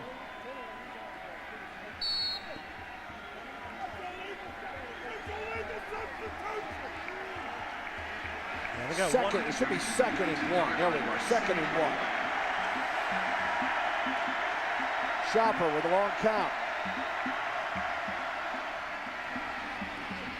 1st down and across to the 37-yard line as Austin carries the football. Matt Austin, who is a redshirt freshman out of El Paso, came in with 25 carries for 165 yards, averaging better than 6.5 yards per carry. His first carry tonight. Yeah, brought him in here for the ISO play. They want to get the 1st down, 2nd and 1, run it right up there in the heart of the defense. And Matt Austin a little more of a pound, a little more size than Howard Jackson, who's been in the ball game for the Miners, the tailback spot. Get a nice little drive being, as you said, here, stringing a couple 1st downs together and testing this Oklahoma defense. 1st and 10 at the 37. Bobbled the snap, got it off, and Austin is met and driven hard by Derek Strait into the turf. Well, we mentioned the defensive secondaries, which is kind of repetitive. I've always wondered how guys say defensive secondary. It's like saying an offensive center. But anyway, the secondary not tackling very well. There's an example of wrapping up, and you got to like that form tackle. Well, it's a tight formation, and we've got hard coverage over here, which is forced responsibility for the cornerback, and Derek Strait does just that. It's forceful on the tackle. It's all right, Dean. Oklahoma's looking for their 3rd straight win in a row. Their 3rd consecutive straight win. What is it? 2nd down and 10 at the 37. Shopper fumbled the football loose. I think Oklahoma's got it. Mitchell battling for it. Yeah, the officials calling 3rd down there on the spot. Yeah. They're going to give it back to him. Lance Mitchell all over. He's been impressive tonight. And that's just a throwaway play. I know Gary Nord is not happy about that. When you cannot handle that snap from center, and you drop it on the ground where John Shopper has to go down and get it. It's giving a play to the defense. And you can't make those kind of mistakes coming in here. They learned a year ago 7 turnovers cost them a chance to even be competitive in this ball game like 2 years ago. And you can't put it on the ground and hope to make 1st downs against this defense. 3rd down and 13 for the UTEP Miners, down 35-0. Crowd wanting the defense to answer again. Shopper. Incomplete and just missing was Everidge, Brandon Everidge.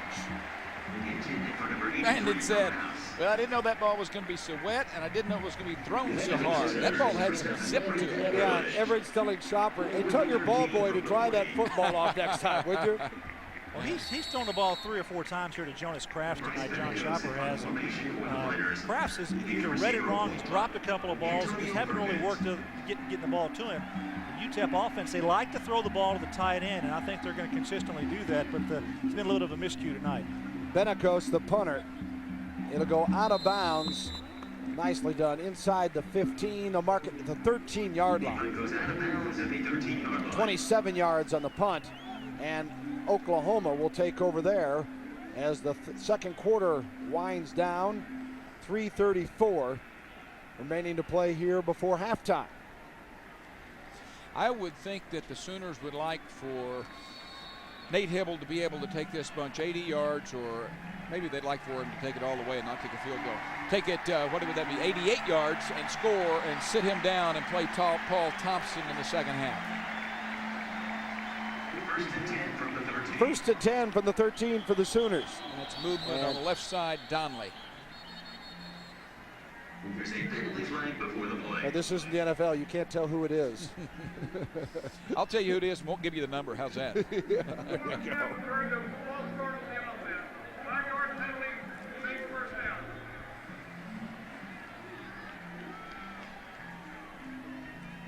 Donley in. Lance, a junior from Weatherford, Oklahoma. And the Sooners backed up a bit here. Be interesting to see what they call with 3:31 to go in the half, up 35-0. 1st and 15, the ball put back on the 8-yard line. Works in the backfield with Hibble. Ronaldo gets it. And brought down hard near the 15-yard line.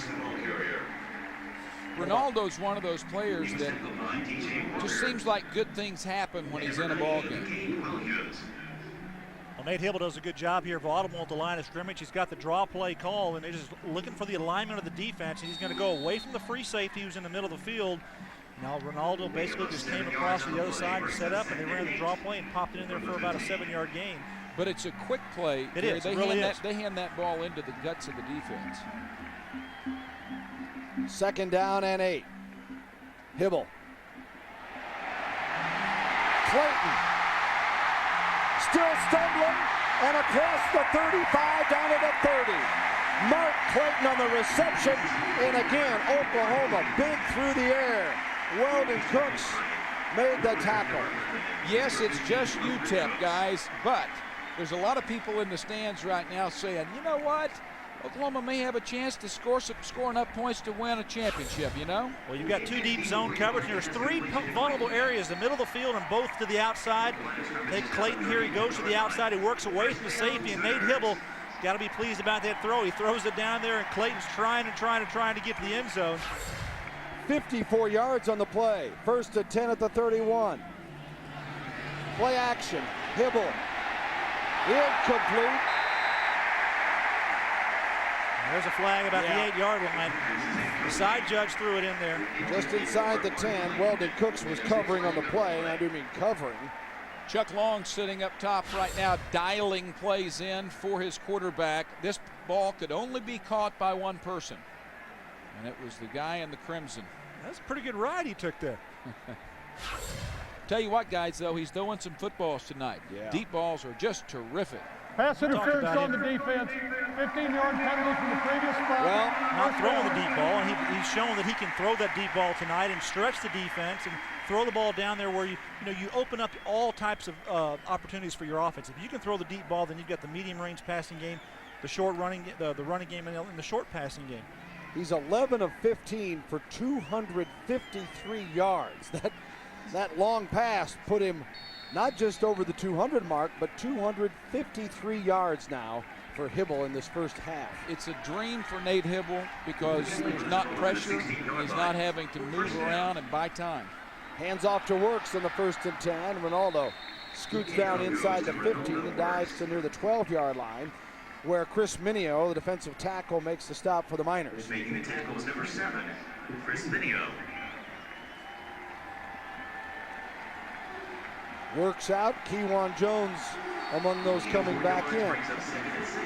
Keep an eye on how Works carries the football. He protects it so well, and Cale Gundy's running backs don't fumble it very much. He's terrific at that. Fagan the only wideout. The pitch out to Kewan Jones.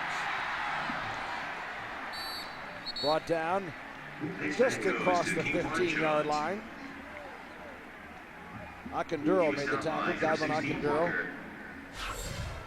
Well, it seems like when they get inside the red area, they like to get Kewan Jones in the backfield because he's more of a north-south runner, as you talked about there, Dean, and just didn't have a chance to get north and south this time. Good job by the defense. Coming outside, DJ Walker, the free safety, coming over. Loss of 2 yards on the play brings it 3rd and 8 from the 14. 3rd down and 8, ball at the 14. Checking off to something here. Jones and Works in the backfield. Hibble in trouble as they bring him. Made scampers out of bounds and then threw it at the last instant. That's a great play. I haven't seen Hibble do that very much. Listen to the crowd. Appreciative of being a smart quarterback. Gets out of trouble, gets out of the pocket. He knows that once he's outside of the pocket, there's no intentional ground. He does a good job of throwing the ball away. Well, he may have known that in the past, but he hadn't done it. You know what's also good is the crowd was smart enough to really recognize that. I mean, they really applauded because you're down there in territory where that yardage is substantial for you. You're now kicking a 31-yarder where it probably, was a 40? Yeah, and let's see how DiCarlo handles it. He's 1 of 2 on the year. And of course, they've had problems here with blocks. DiCarlo gets this one off, though, and it is good. The 31-yarder. And Oklahoma tacks on 3 more in the final minute of the first half. 38 zip Sooners as Trey DiCarlo, the freshman out of Carrollton Creekview High School in the Dallas-Fort Worth area, now 2 of 3 in the field goal category.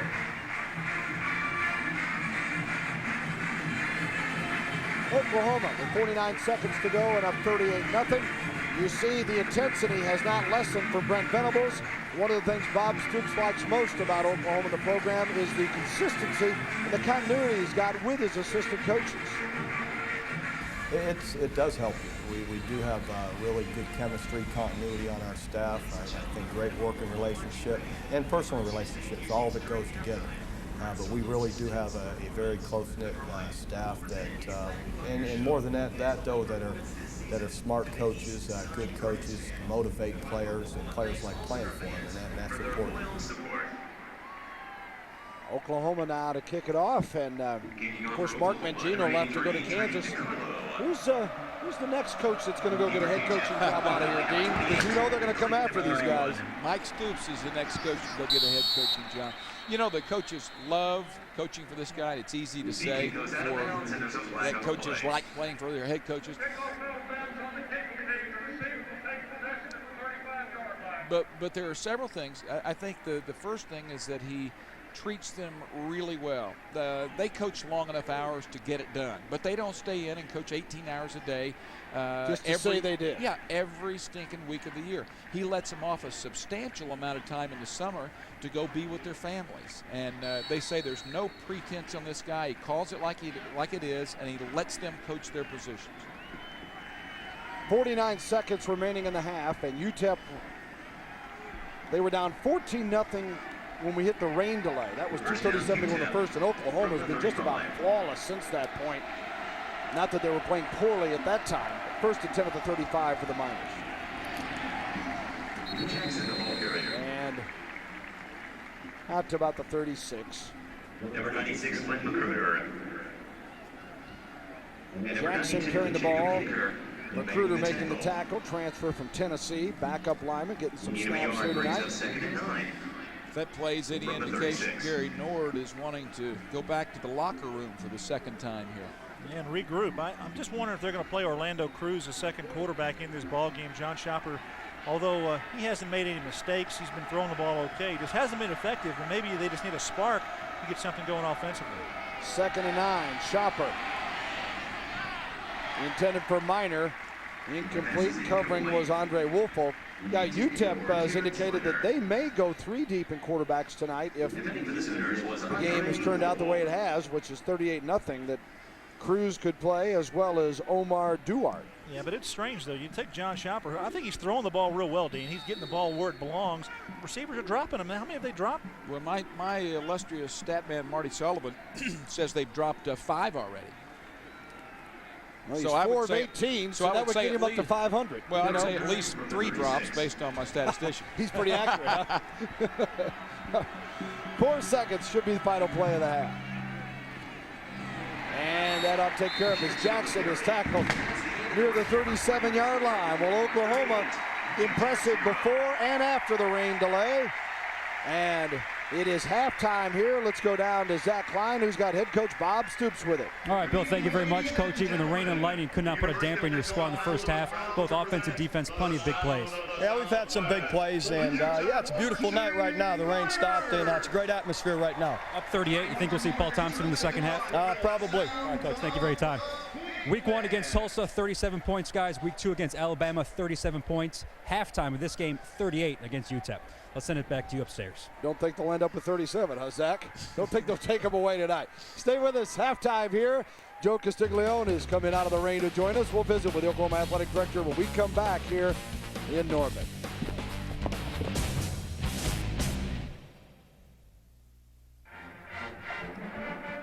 Welcome back to the Gaylord Family Oklahoma Memorial Stadium in Norman at Owen Field. It is halftime, and you were watching earlier going, wait a minute, what's everybody doing back in the building? Glad to have you back. I'm Bill Land, along with Joe Castiglione, the athletic director here at the University of Oklahoma. Normally you're up here in Natalie attire with coat and tie. We got the coat and tie, but a little bit different coat. Let's talk about what happened here tonight. And just kind of explain the whole process, Joe, because it was unusual indeed. Well, we knew bad weather was on its way through here, and we were hoping to avoid it. You never know with storms in Oklahoma what will happen, but the lightning got within 5 miles, and that's our cutoff point. And at that particular juncture, we had a change of possession. It so happened that we got the official over the sideline, and that was the right time to suspend play. And I want to really compliment our fans. They were so orderly.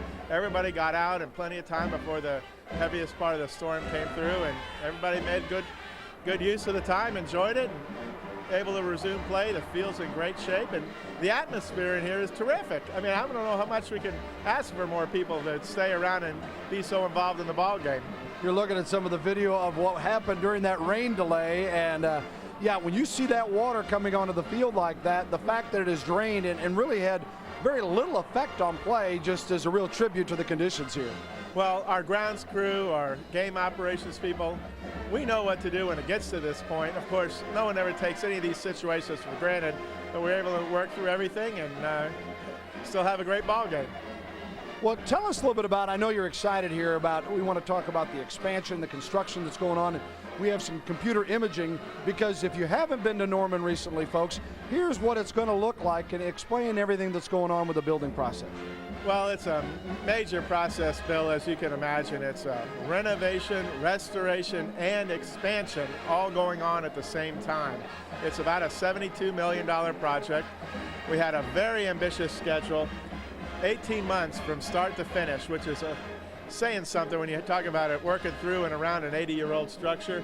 What they're seeing here is well, now they're seeing the superstructure on the east side that will support the additional 9,000 seats that we'll put in, bringing our stadium capacity up to about 81,000. Everything seems to be right on track, and contractors are working about 16 hours a day. This is our new parking garage, which for orientation purposes on the west side of the stadium, and that'll hold about 700 cars on game day. And here's why it's all possible. Certainly tell us about the Alabama game and the presentation. Last week we had two incredible achievements. I think one really, and you tip your hat to the people that helped make it happen. We're out here celebrating surpassing a $100 million capital campaign goal that we set less than 2 years ago. We're still, not even 2 years into the campaign, and we're already past our goal. We had a great gift from the Gaylord family for this stadium, $12 million. Both of those announcements occurred last week. Obviously, that gift helped put us over the top, and we're still raising money. People saw the stadium. We have an indoor facility being constructed just over our shoulder. Can we get 80,000 in there on nights like tonight? I think we could. And there's a great beeline to the building. We renovated and expanded the Lloyd Noble Center, which you saw last year. We made improvements out at soccer. We built a state-of-the-art tennis complex for our men's and women's teams, a teaching center for golf, wrestling, track. Everyone is going to join in some sort of benefit that will be created from the funds we've raised from this capital campaign, and we're still going. Like any good thing, it's a work in progress. Well, have you had a chance to watch any of the game? Because it's been quite a performance by the Sooners tonight. I've had a little bit in the last 5 minutes, and I think they came out of the locker room after the rain delay with a chip on their shoulder. They've been almost flawless on both sides of the ball, and we've seen some great interception return for a touchdown, and great plays on both sides of the ball, and hopefully see a lot more of that in the second half. It also seems that this football team has rallied around Nate Hibble a little bit, because as is always a situation, quarterbacks are criticized, and even though the guy went 10-1 as a starter last year when Jason White goes down, but it seems like this whole team is going, you know what, this guy's a heck of a player in his own right. Let's go out and just show people in case they haven't figured it out. He's playing great tonight. Well, some fans just see a player 7, 8, 9, 10, 11, 12 times, whatever it is, during the games, but coaches see players every day out on that practice field. More importantly, the fellow players see others react. And Nate has exhibited uncanny leadership skills, much like Josh Heupel just before him.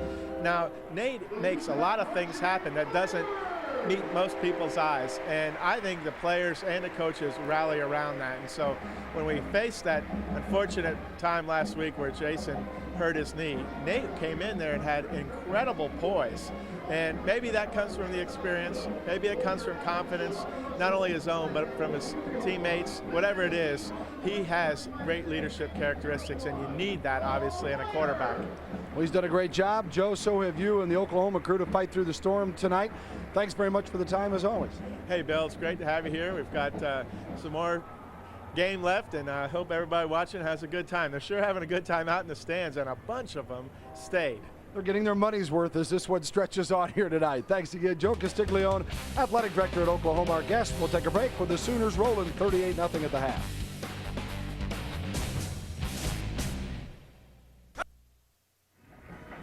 Welcome back to Owen Field in Norman, Oklahoma, Gaylord Family Oklahoma Memorial Stadium. The Sooners rolling at the break 38-0 as Oklahoma came out even more intense following the long rain delay and throwing a shutout here at the half. Let's go down on the field now and enjoy University of Oklahoma Marching Band.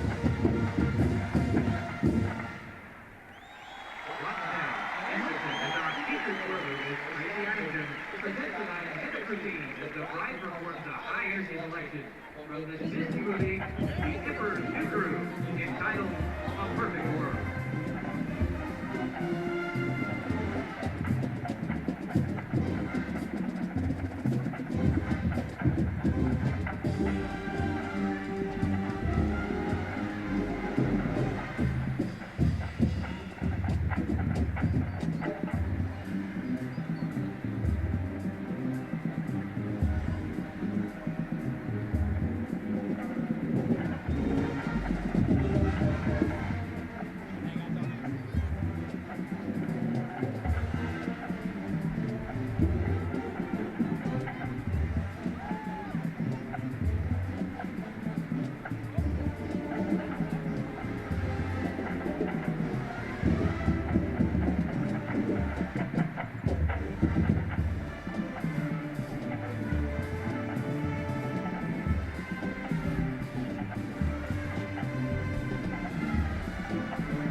Welcome back to Norman, where the Sooners have a commanding lead at 38-0 here at halftime. Dean, you know, just first half has just kind of been what Bob Stoops would have liked. Things have gone very well for him. Yeah, I think it's exactly what he wanted. You know, Nate Hibble has gotten some confidence. The offense has clicked because of that. Defense is pitching a shutout. Nobody's getting hurt, and it's been wild. You know, I don't know if he wanted it to be quite this wild, but that's the way it's working out. I think things have spread around very well. Nate Hibble's throwing the ball very well. He's gotten a lot of people into the action, and offense has been superb. Starting off here with the big play to Savage and the reception, and getting it down to set up the first score for the Sooners, and just taking it from there, and then the defense takes over. Well, Antonio Perkins is such a threat as a punt returner, and he shows you here what he can do with the ball in his hands after an interception. He's a great center fielder, and he's going to become a bigger force as time goes by as a safety. And the winds came and the rain came, and we had about a 50-minute delay, and there's a bunch of your friends out there.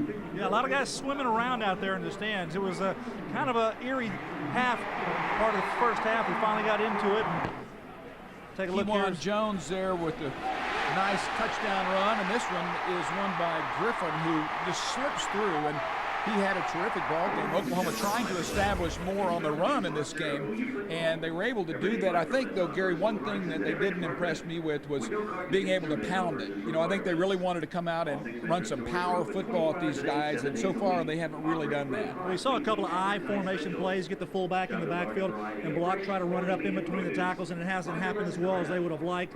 But I credit the offense. They've moved the ball around very well. You know, throwing the ball, Nate Hibble's done a nice job. He's settled himself in as a cornerback, throwing the ball down the field very, very well, and he's found receivers that are open, and he's delivered the ball on target. I think that's the most encouraging thing. A lot of question marks with Jason White out of the lineup as a starting quarterback for the Sooners, and Nate Hibble's come in, as he's done before, and done a nice job. Well, and that begs the question of what happens in the second half. What's going to happen is Paul Thompson's going to get his first action, the true freshman who they've decided to bring out of redshirt because of the injury to Jason White. It'll be interesting to see how he does because he has loads of potential, but he's a raw true freshman. He didn't even really get into the offensive game plan until this past week, so he doesn't have much experience. Zach Klein talked to Bob Stoops at half and said, hey, we'll probably see the young man in the second half, so we'll see Thompson here come in for the Sooners, possibly early in the third quarter. Well, the Sooners have a commanding lead here, 38-0 at halftime. Welcome back, come back to normal. We'll be back with the second half in just a few minutes.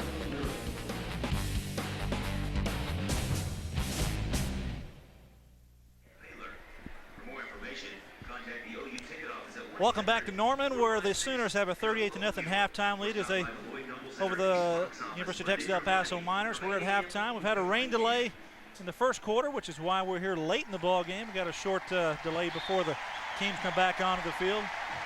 Gary Reasons with Bill Land, and Bill, your impressions of the first half?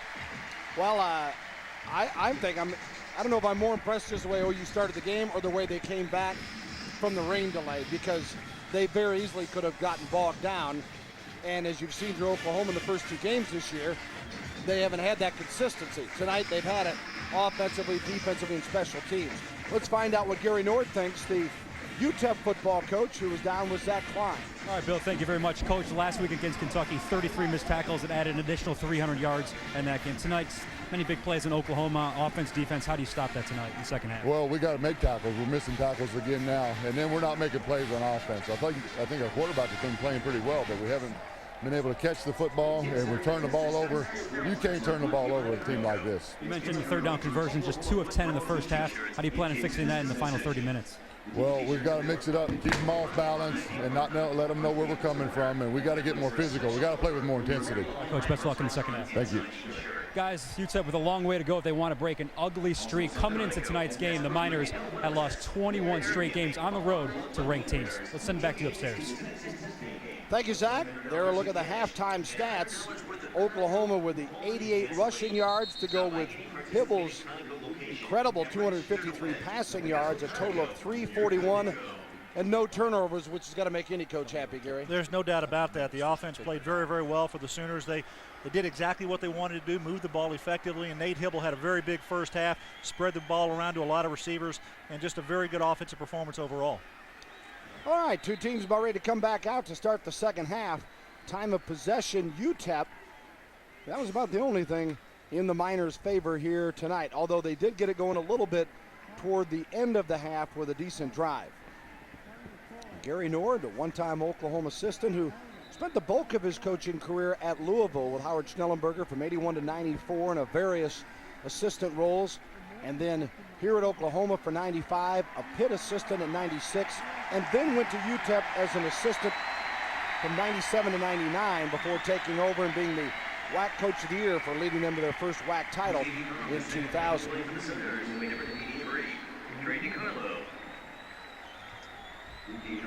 Well, DeCarlo got excited there at the end of the half when he knocked one through. He's early in his rookie campaign, so anything good for him, he's excited about it. He needs to kick it through he needs to touchback. Hadn't had a touchback, Gary, since he's been here. And the kickoff to UTEP to start the second half, and a hard hit at the 15-yard line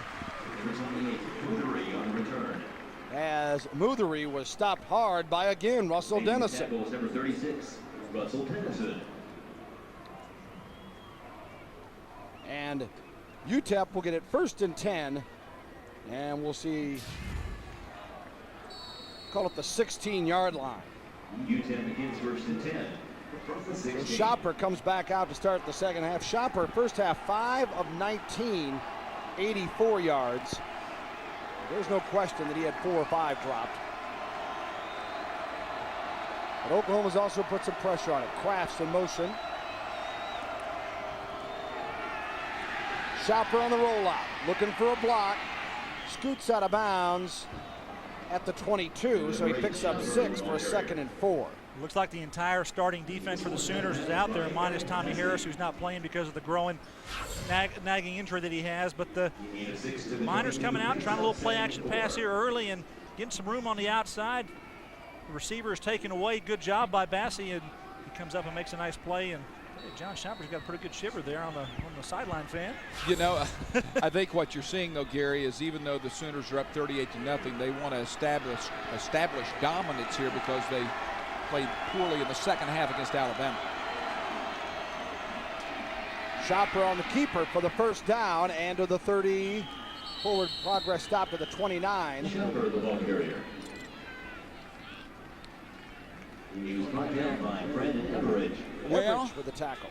They think they have found something, Gary, at halftime. If you're a defensive coach right now to counter that, UTEP's obviously found something they think they can do. What do you do? Well, they're doing down the line option and just trying to read it up there. Good job by Shopper both times, bringing it to the outside the first time and then that time turning it up. Defensively, you just play your keys, play your responsibility. You talked about alignment in the first half, Dean. That's very important for a defense. If they line up correctly, if they play their gap responsibility correctly, things will take care of themselves. It's when defensive players go outside of the scheme of the defense, that's when big plays happen and problems happen for your defense. Shopper, and now another nice move on the keeper this time. We're on the option, and John carries the football out to the 38-yard line, and a player is down as Bassey, injured for Oklahoma. Yeah, we had a guard pull around, and Bassey came up to fill, and he got cut block and sent him down pretty quickly. He's holding there. Number 13, Eric Bassey, the center player being checked on the field. Pointing to his right leg and now his ankle area. Let's take a look here. We'll take a look. Here's Bassey right here and see what happens at the end of the play. Something late in the play. I don't know if somebody fall on him or maybe just, you know, what if that's just something that gave way, a hamstring or a knee? I don't really know, but obviously in a lot of pain. So Bassey with the injury somewhere on the right leg. And that'll bring in Brodney Poole to replace him. Well, and you bring in a true freshman, and Poole is a player with terrific upside. I mean, they really like this player, but, you know, you're thinking on down the line, games coming up. You want someone back there with experience at that position, and that's an ominous look there, pulling off a guy and putting on a true freshman. Brodney Poole played in the first half. He was in there for a few plays. Didn't fit very well, to be quite honest with you, on a few plays. Missed opportunity to make a tackle on the outside. I know of one time, and he just didn't close. I mean, a little bit of uncertainty. That's what happens when young players are out there not fully grasping the concept of the defense. 2nd and 4 on the UTEP 36. Shopper hands it off. Jackson. And he is stopped shy of the first down. Lehman and Mitchell there to make the tackle. Mitchell's made a lot of tackles tonight. He's been all around the football. It's a good job by that linebacker, slide to the outside and scooping up on Jackson. 245-pound linebacker, a junior. Solid player inside there for the Sooners. And they put the stop on Jackson, who came in averaging 118 yards per game in the first 2. He's got 13 carries for 25 yards here so far tonight. 3rd and 4 to 36 now.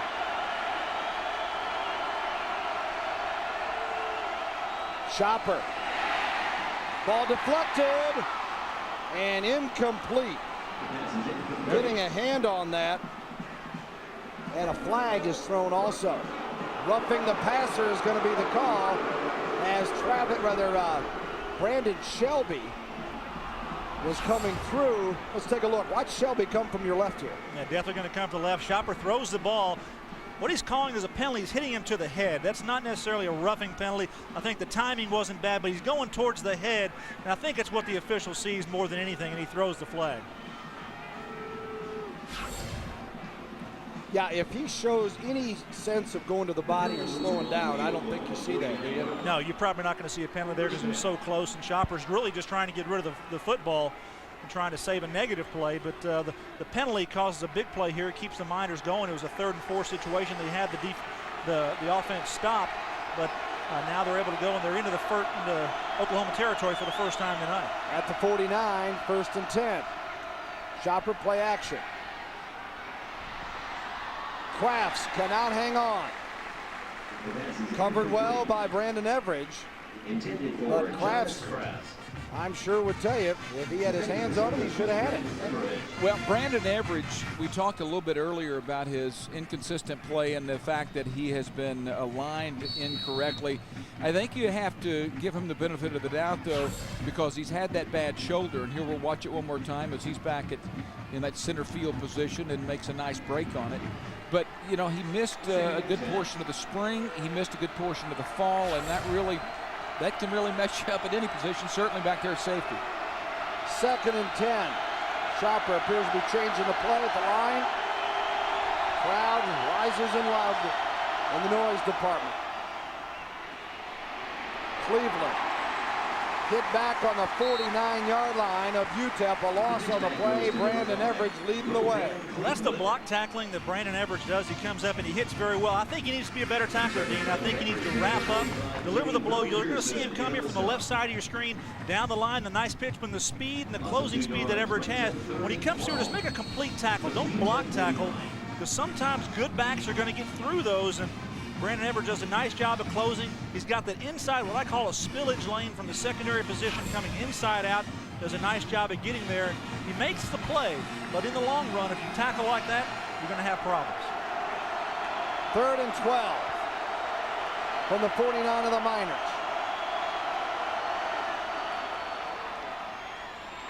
Miner could not find the handle here as that ball thrown a little bit behind him on the look-in, and they'll have to punt it away. So the Oklahoma defense again answers the call here, trying to get its 2nd shutout in 3 games of this young part of the season.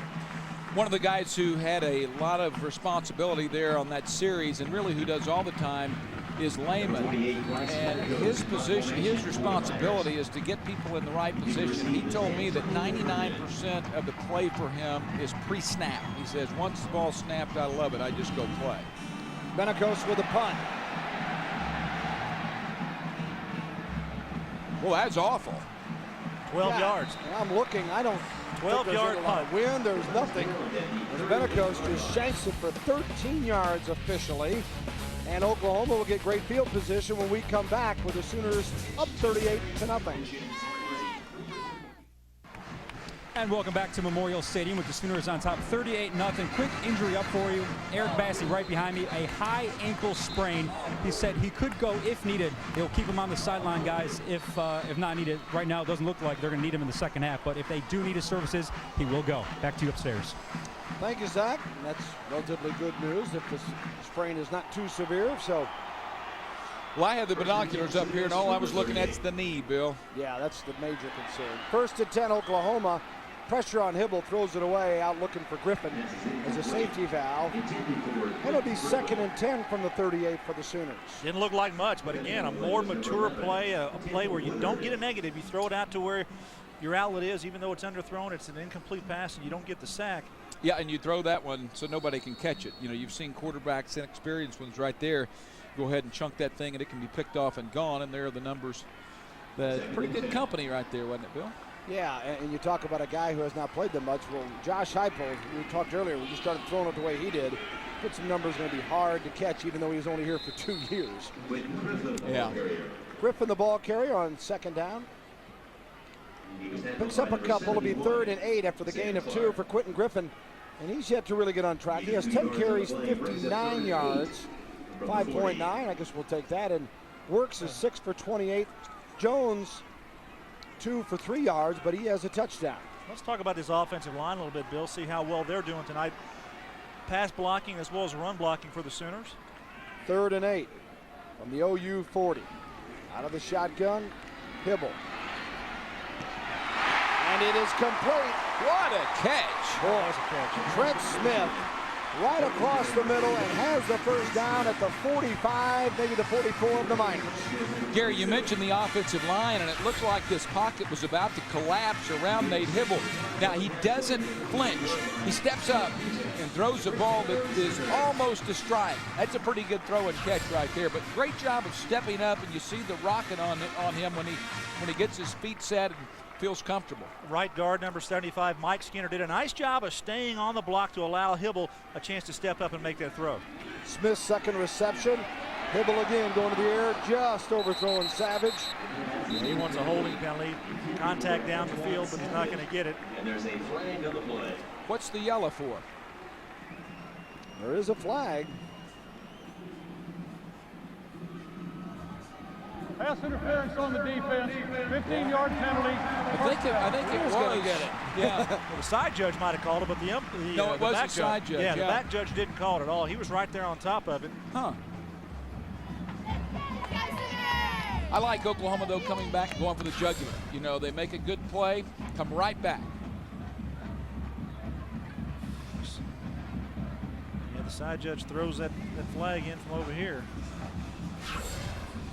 Hibble's saying, hey, man, I'm not off tonight. I'm not going to miss one by 5 yards. You got to be holding him. I was just about to say, so for the first time tonight, Hibble misses badly. No. Yeah. The refs must be thinking the same thing. Wait a minute, what happened there? That kid's been perfect tonight.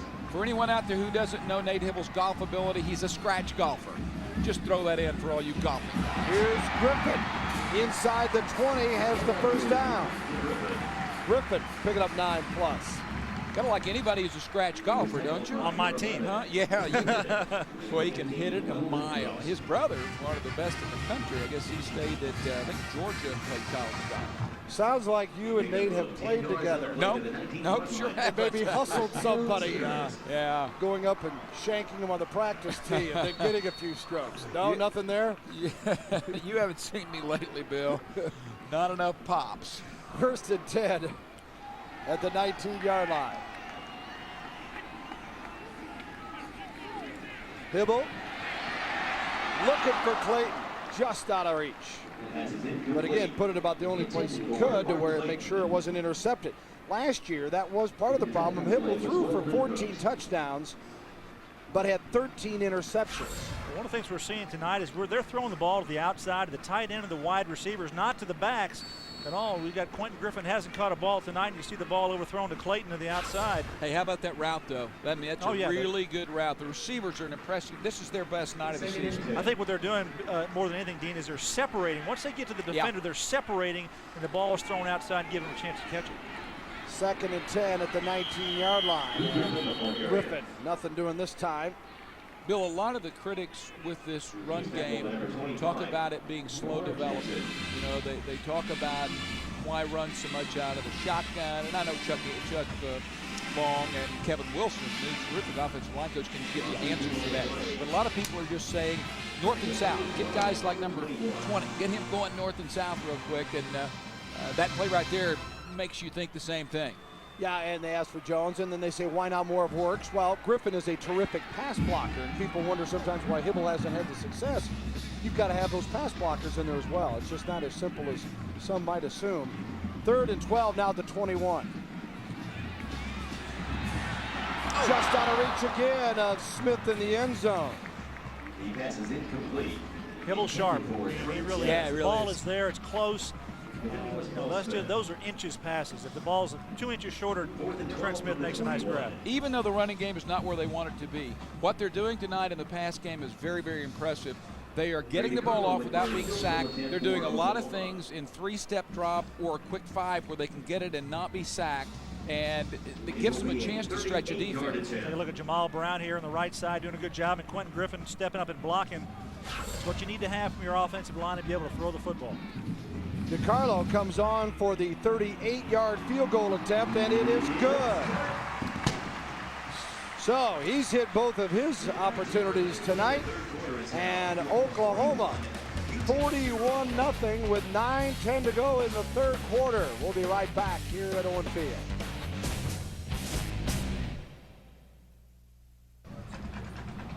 And welcome back to Owen Field here on the campus of the University of Oklahoma. Sooners on top, 41-0, only 98 rushing yards in the game. And if they need to improve that, they can go to Joe Washington, the Oklahoma leader on the ground, 3,995 yards. It's good to be back, though, isn't it, Joe? Oh, it always is. You know, I never felt, leaving, the university that I would feel as dearly as strongly about my old university, but I tell you what, it's 10 times that. A lot of fans out there are very vocal. They talk about the fact that, they're not happy with the ground game. Want to see Ronaldo works, getting more yards, but Oklahoma's winning. That's the bottom line. Yeah, well, you know what? I really like this style of football. It's really conducive to my playing in latter years, but when people, think of Oklahoma, they think of the wishbone, and I can understand that because we won a lot of championships with that, but I like this brand of football. They're doing just fine. They're putting numerous points on the board, 41, just, 3 minutes into the second half. You follow these guys on a regular basis. You said you only come to Tom maybe once or twice a year, but you do follow. Crimson does run through your blood. Oh, absolutely. I enjoy watching. I remember earlier in my career in the pros, we could get very little OU football. So now, with these guys here, hey, we see it every weekend. I'm in front of a television. Normally with football, if it's good weather, I'm out doing things. But with this OU football, I'm in front of a television. You mentioned good weather. We didn't have the best of weather this afternoon into this evening, a little delay.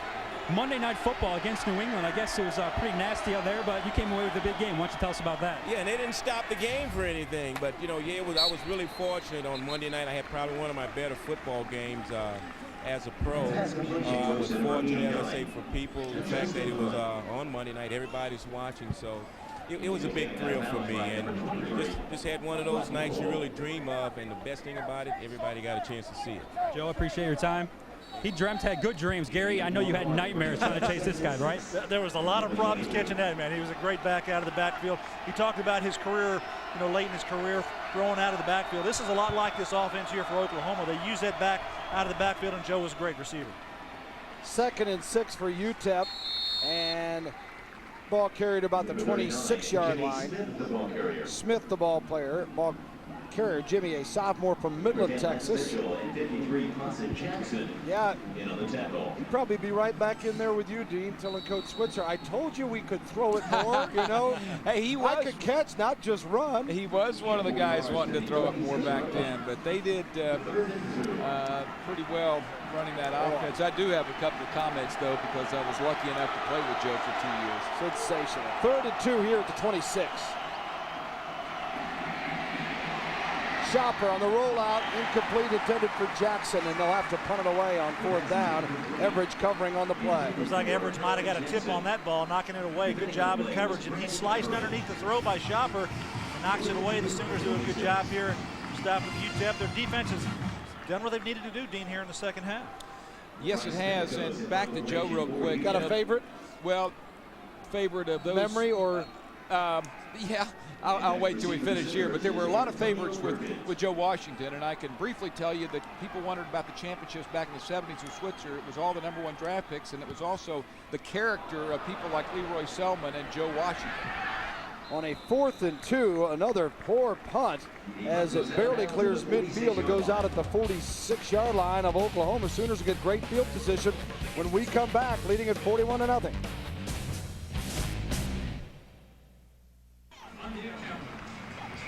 Oklahoma got them smiling here in Norman against UTEP in the 3rd quarter. I want to remind you that the Sooner men's and women's basketball teams with the hardwood to begin defense of their Big 12 titles, and it's just a few months away. You want to be there for every minute of the action. A limited number of season tickets are available now by calling the OU Athletics ticket office at 800-456-GO-OU. Fans can also purchase season basketball tickets at the Lloyd Noble Center East box office. For more information, visit www.soonersports.com and get your tickets to 2 of the elite college basketball programs in the country. Hibble, the throw, and incomplete. Looking for Antoine Savage on 1st and 10 at the 46 with 7:58 to go in the 3rd period. Bill Land, Gary Reasons, and Dean Blevins with you up top, and Zach Klein roaming the sidelines here at Gaylord Family Oklahoma Memorial Stadium. I was thinking back to some of those teams and thinking about Joe Washington. There are a lot of stars on those clubs, including guys like Tinker Owens, who didn't have a lot of character. No, I'm kidding you. Easy I'm now. kidding you. No. Those old teammates will come back and get you now. 2nd and 10 at the 46. Griffin got a blocker ahead of him and fooled everybody. Griffin just out there hiding behind Jamal Brown. It's like he was attached with a leash. Just saying, go get him, big fella. Watch this. This is misdirection here to the right, then get behind the big offensive guard coming around. First tackle that is Jamal Brown. Find somebody to hit. Bingo, you're the guy. Look out. Oh, my goodness. There's a highlight reel play. Jamal Brown, guys, is the most athletic player they've had in the offensive line in some time. 6'6", 310, a sophomore from Lawton MacArthur. 1st and 10, and Griffin out of the backfield now from Hibble to the 30, the 25, and out of bounds. Well, now he's got his 30th game that the young man has caught a pass in. Good job that time throwing to him on a little swing pass. Number 16, Walker making the tackle. You know, a big offensive tackle who can move. Jamal Brown, 6'3". Little pass block here, set, finishes the block. When we talked with Bob Stoops, he was really impressed with how well he was playing so far this year. He's kind of setting the standard for that offensive line. And Griffin, you mentioned, that's a school record, 30 straight games receiving at least one pass. J.D. Runnels in at fullback and Kewan Jones. Jones, 20, 15, 10. Very close as he clipped the pylon, but stepped out at the 2-yard line. And the reason I brought that up is that Oklahoma fans are dying to see something like that. That's the combo that they're wanting. Runnels, the true freshman, has really flattened a lot of people. And Gary, this time, Runnels goes left, toss right. That's exactly right. Good job. Good speed route to the outside, and Jones almost gets it into the end zone. Good job that time coming over Weldon Cooks, the cornerback, and knocking him out of bounds to at least give the Miners a chance to stop the Sooners from going in. Jones, second effort, got him down maybe to the 1. Let's see where they spot the football.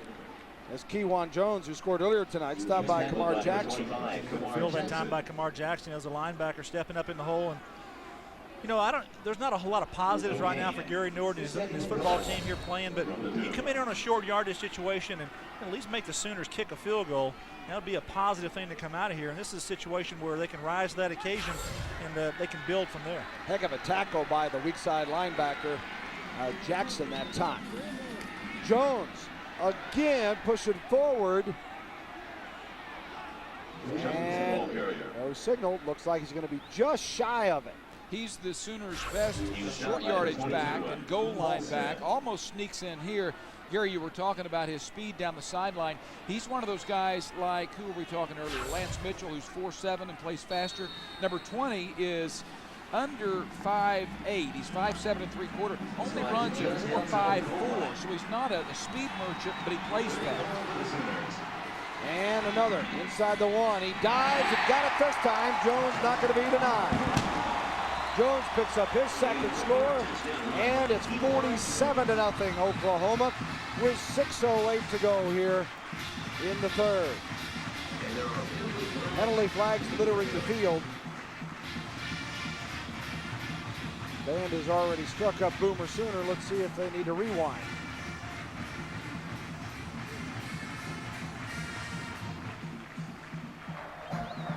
After the touchdown, it occurred, personal foul on the defense. Penalty must be enforced on the try, half the distance to the goal line. Guess who really wants in this football game right now? Number 14? Number 14, Paul Thompson. Look at the block by J.D. Runnels, 38, just clearing the way. Here's another look at it. Well, you want to be able to play power football. This is what you got to do. Bring your fullback in there, guard pulling around, and they're always going to catch the guy who doesn't last. A little shoving and pushing on both sides of the ball there after the kick. After the touchdown.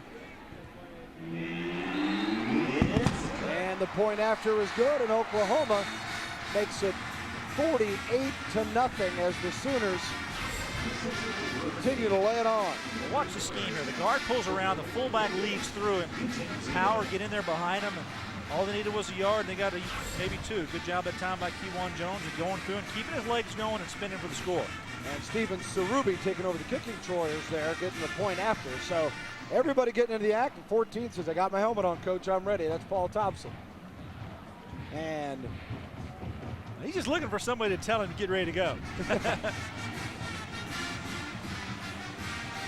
Okay, what's the strategy there, Dean? When you're wanting to get in the game, you just hang right by the coach, you get by the offensive coordinator. Well, I've got a lot of practice at this. Yeah, that's why I'm directing to you. Just hand somebody else the football, right? Huh? Yeah, I'm not even going to answer that. Now you just try to. You hide the starter's helmet? Now you toss. That's a good one. Now you toss your own helmet out in front of the coach's feet. Here's the kickoff. Gathered in near the goal line, and Clint got clapped.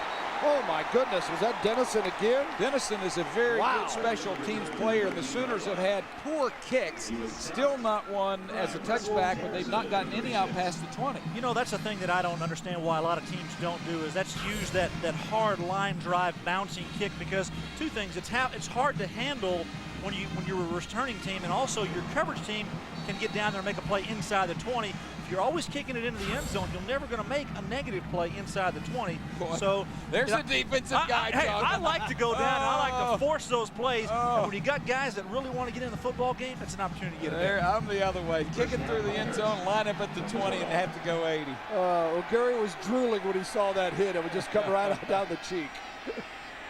Shopper into traffic and incomplete, well covered by the Sooner secondary. The intended. UTEP needs one of the all-time great receivers in the NFL who played at UTEP. Didn't throw him much, throwing the ball much there, but you guys know who that is?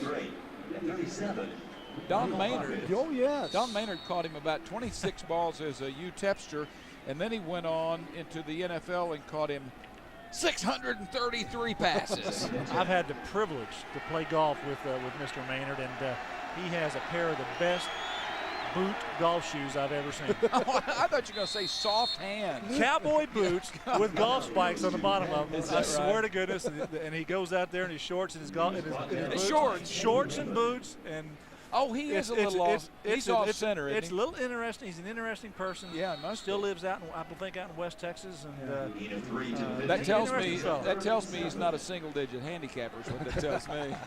He has fun with the game. Is all I'm telling you. He distracts his opponent. 3rd down and 7, ball on the 15.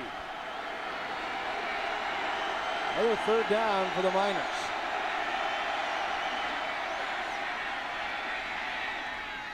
Shopper completes it at the 24-yard line with Jonas Crafts, and that will be a 1st down. Well, that's a big catch for Crafts, because he has not had a good night catching the football.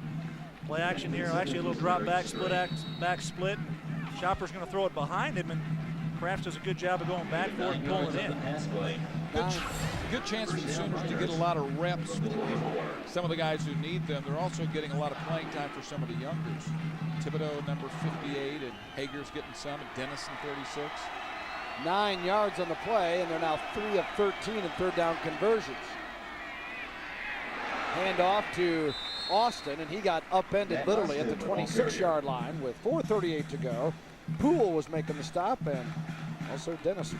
Dennison came off the outside. He contained on the play. It was made inside. Take a look at the top of the screen. Dennison is there to the outside. He swims and runs past, and there's a pretty good fill there. That's what you need to have. Your secondary can up and make tackles. Well, I'll tell you what, you look around here and you see a team that's ranked 2nd in the country, and you see all these players, redshirt freshmen and sophomore, and occasionally a true freshman, and you're going, this is the 2nd-ranked team in the country with all this youth. And depth. Wow. That's the thing. I talked about Bob Stoops here in the open tonight about what he does recruiting. He recruits talent, recruits speed, puts it on the field in all different types of spots. Some of these guys play different positions in high school.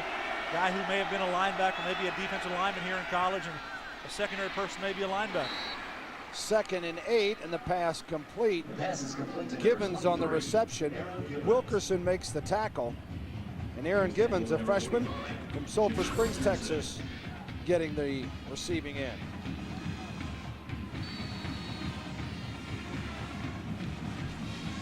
Wilkerson is someone we haven't talked a lot about tonight. A junior from Omaha. Big defensive end.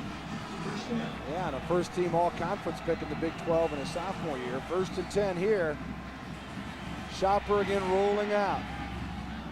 Another drop. Jonas Crafts. This has had a rough night catching the football. He was covered by Poole, who we've talked about off and on, and Poole, again, I can't go overboard on this guy because can't tell you too much about him because they expect a ton out of him. He's 6'3", very rangy, terrific instincts. They were telling us guys the other day that he knows how to get his body flush on the ball carrier, has that Calmus knack for finding the ball. Now if he can just find out where to line up. You got that Calmus knack. You put that in a sentence, that means nothing but good things, though, if you're Oklahoma. 2nd and 10. The 36 in the pitch. And Austin. Gary's that a bust? No, that was not a bust. That was actually a down-the-line option play where the defense forced, instead of reading it very quickly, instead of going down the line, he had to force and pitch it quickly, and the tailback speed just got around the corner. And the wide receiver blocking, you're going to see the pressure here on the quarterback, going to get right into his face. They've got a little pressure scheme coming there with Dennison on the outside. Pitch and good job of blocking outside for a little while. Is that Woolfolk still at corner out there? Doing a good job of getting him down, and Teddy Linden makes sure of the tackle. 3rd and 1.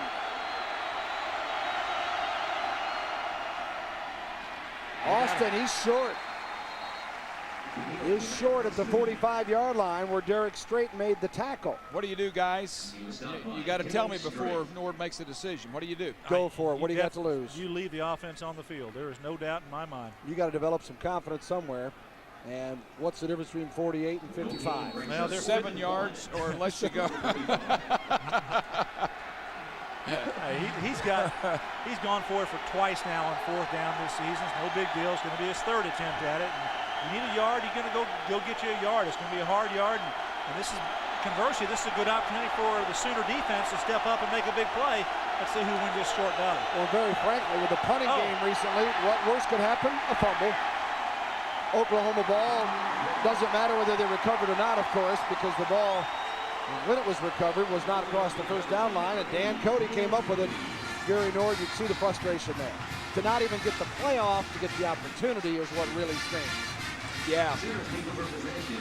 Yeah, and you know what happens in a case like that is that a quarterback can get a little itchy, get a little concerned that you might have a linebacker leap over your center and then smack you right in the jaw. You've been talking about golf. He got the yips, I think is what you're saying. Here comes Paul Thompson. His first game as a Sooner. Go freshman. deep. Go deep, young man. From Leander, Texas. 6'4", 185. I tell you, just seeing him run that little bit there, the young man can run. No doubt about it. Thompson. All he did was hand the ball off and go to the outside. I can tell he's got some wheels. Is that right? Yeah, he can run. Great athlete. Basketball and track in high school. He passed for 1,600 yards, ran for 1,000. Known as an athlete, though, picked as the 10th best athlete in the country by some publications. 2nd and 9, incomplete, nearly picked off. Intended there for Lance Donnelly. There are winning plays in football, and there are losing plays in football. And Gary, which one was that? That was a losing play in football. Well, they've been throwing this route all night, and they haven't really covered it. Thompson throws outside, but this is finally good coverage. The safety snuck over the top on that one and almost got him a pick. He's throwing the ball where he needs to, but the coverage was a little different. You've got to know that safety's coming over there. I mean, you can't. That was a very interceptable ball. You could tell, though, guys, just by that first toss, the guy has a natural motion. Throws a tight spiral, quick release over the top. 3rd and 9 from the 44. Thompson again to throw. Incomplete, and Click nearly picked this one off as it was intended for Brandon Jones. Well, the best thing about this, though, is we have 1:32 to go in the 3rd period. He's going to get a full quarter to play and get rid of those jitters. Well, if you're the quarterback going out there, if I were a young quarterback going out there, I'd like to have some confidence plays. Why don't you call some plays where he has a high opportunity to complete the pass? And really, that first play was not a high completion percentage pass. And that second one was well covered by the defense. Good point. Ferguson back to punt.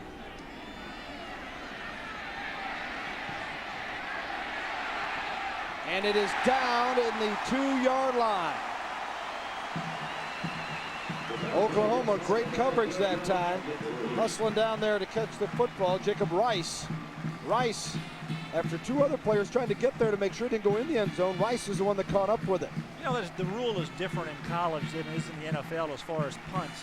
If you run down as a punt coverage team and you touch the ball in the field of play before it goes in the end zone, no matter if you carry it into the end zone, in the NFL, the impetus of the ball is what they call it. It would be a touchback. In college football, it's where you first touched it. So teams that are coaching coverage teams to run behind the ball and catch up to it before you touch it, you don't need to do that in college. Right, exactly. Yeah.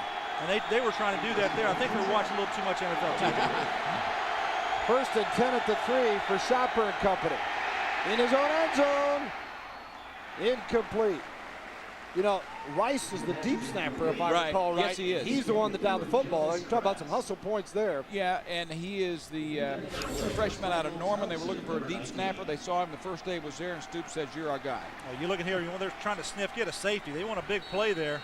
They're doing a good job putting some pressure on him, and Shopper throws it away. Good job by the defender to not crash into the quarterback. Those are needless penalties that happen quite often in college ball. Smart play. Allen, as Eugene was talking about, 2nd and 10 now at the 3 for the Miners.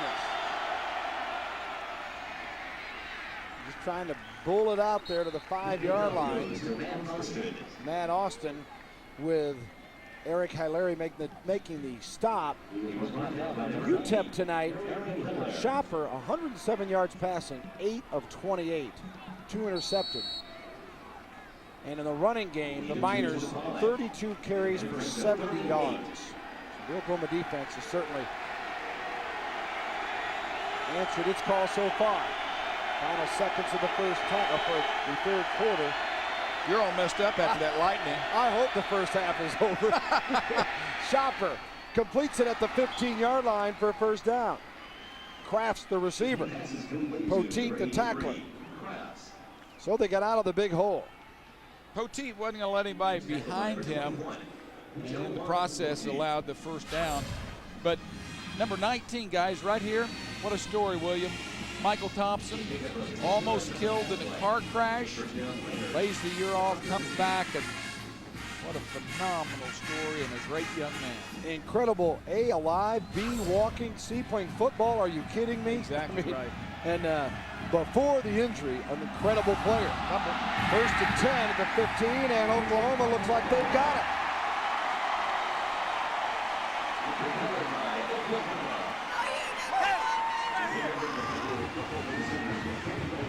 Lehman, I believe. Yeah, Teddy Lehman comes up with another big play tonight. You know, people talking about him moving into Rocky Kalma's position. He's been what they thought he would be, hadn't he? Well, you got to stay in there as a quarterback. John Shopper's pulling out pretty quickly and trying to get back for the handoff. And the ball popped up very well. It hit there, and Teddy Lehman says, "Hey, the ball's down on the ground, but defensive player, it's mine." He does a good job going to get it. Talking about pulling out, might pull him out on the sideline and just give Orlando Cruz an opportunity. Why not at this point? 10 seconds to go in the third quarter. Offense runs on quickly. Thompson again, the quarterback. And the flags and whistles. Maybe a delay of game. Didn't get it off in time as they were trying to beat that play clock. Dead. Delay of game on the offense.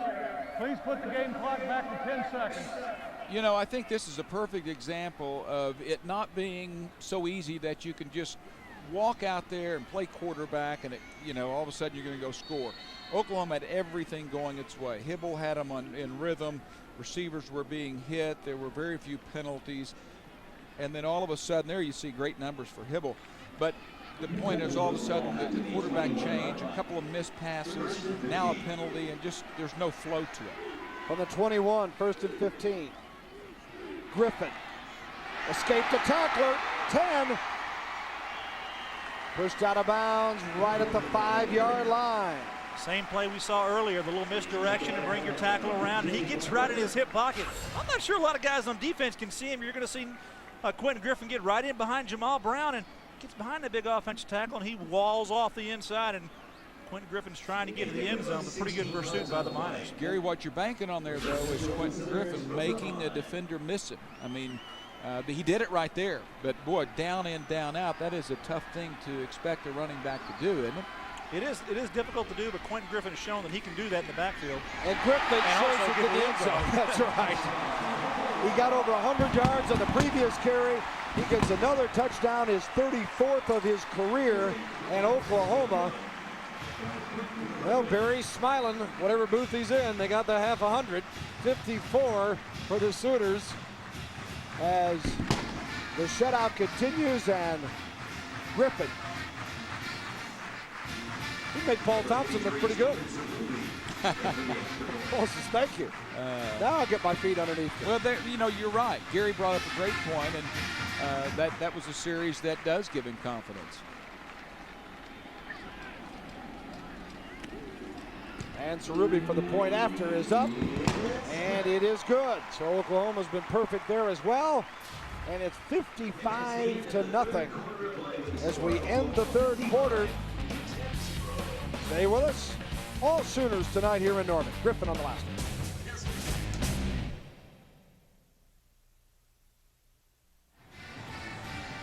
Welcome back to Memorial Stadium here on the campus of the University of Oklahoma. 55-0 Sooners on top.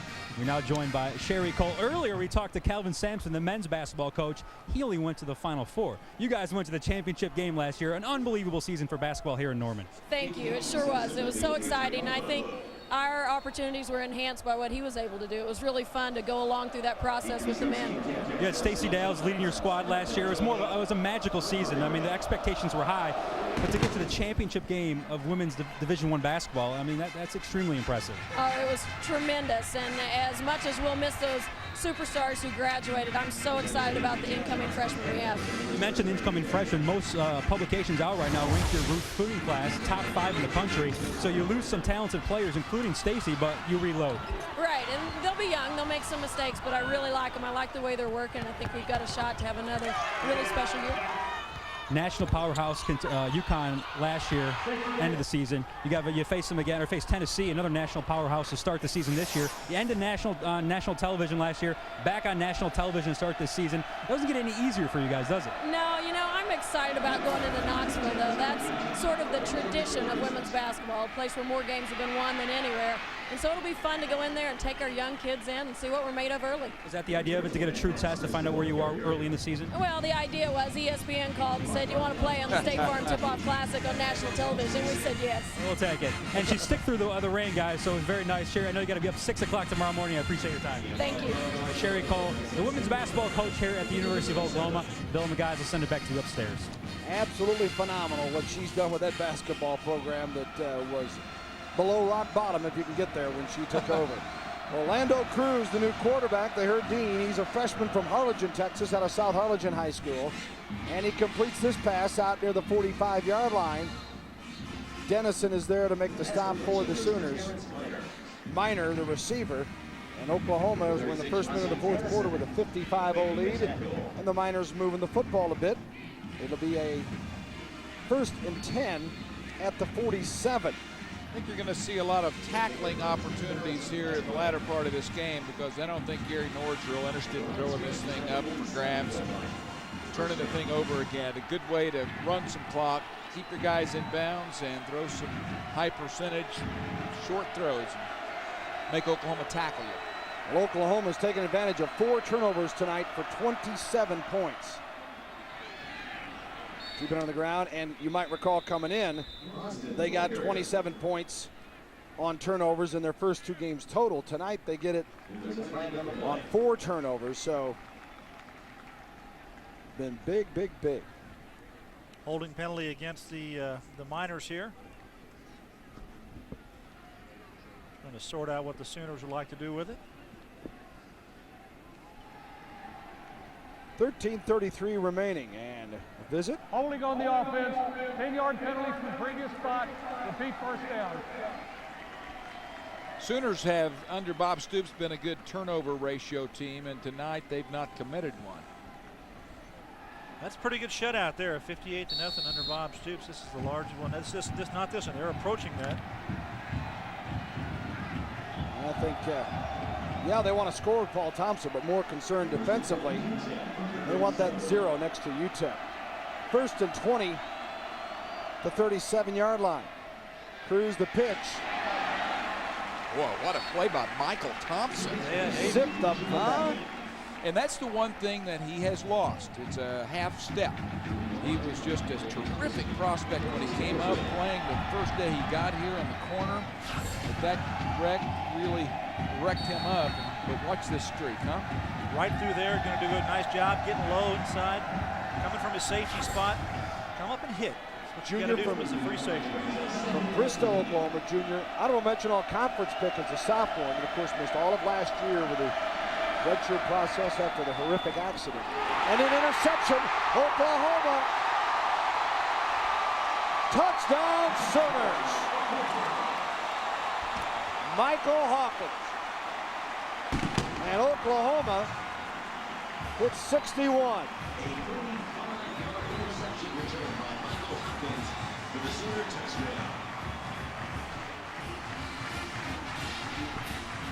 Michael Hawkins just laying in the weeds. Too deep zone coverage, and he's just laying back in his zone, and quarterbacks think he's going to have a quick out here, but Hawkins steps up right in the path of the football and just takes it to the house about 45 yards. Excellent job at time of reading the quarterback's eyes and breaking up on the throw. It was a huge day when they got this kid to sign at Oklahoma. One of the biggest commitments they got all year. Out of Carrollton Turner High School in Texas, and another turnover, another 7 points. So tack that on to that total that was 27 as Oklahoma gets a 5th turnover for yet another touchdown, 62-0.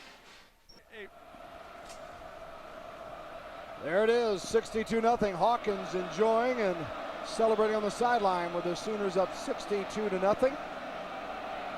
He saw his picture up on the big scoreboard too. He knew he made a good play. I want to remind you, the Sooner Video Season Ticket is a must for every fan. The Sooner Video Season Ticket's a highlight tape of every game during this season. Yeah, that'll probably be on there. Each 2-hour tape comes complete with plays, replays, post-games, notes, stats, and more sent directly to you each week for 12 weeks. Sooner Video Season. And to order 888-234-9350. The kick returned by UTEP out to the 25-yard line. Evans on the return.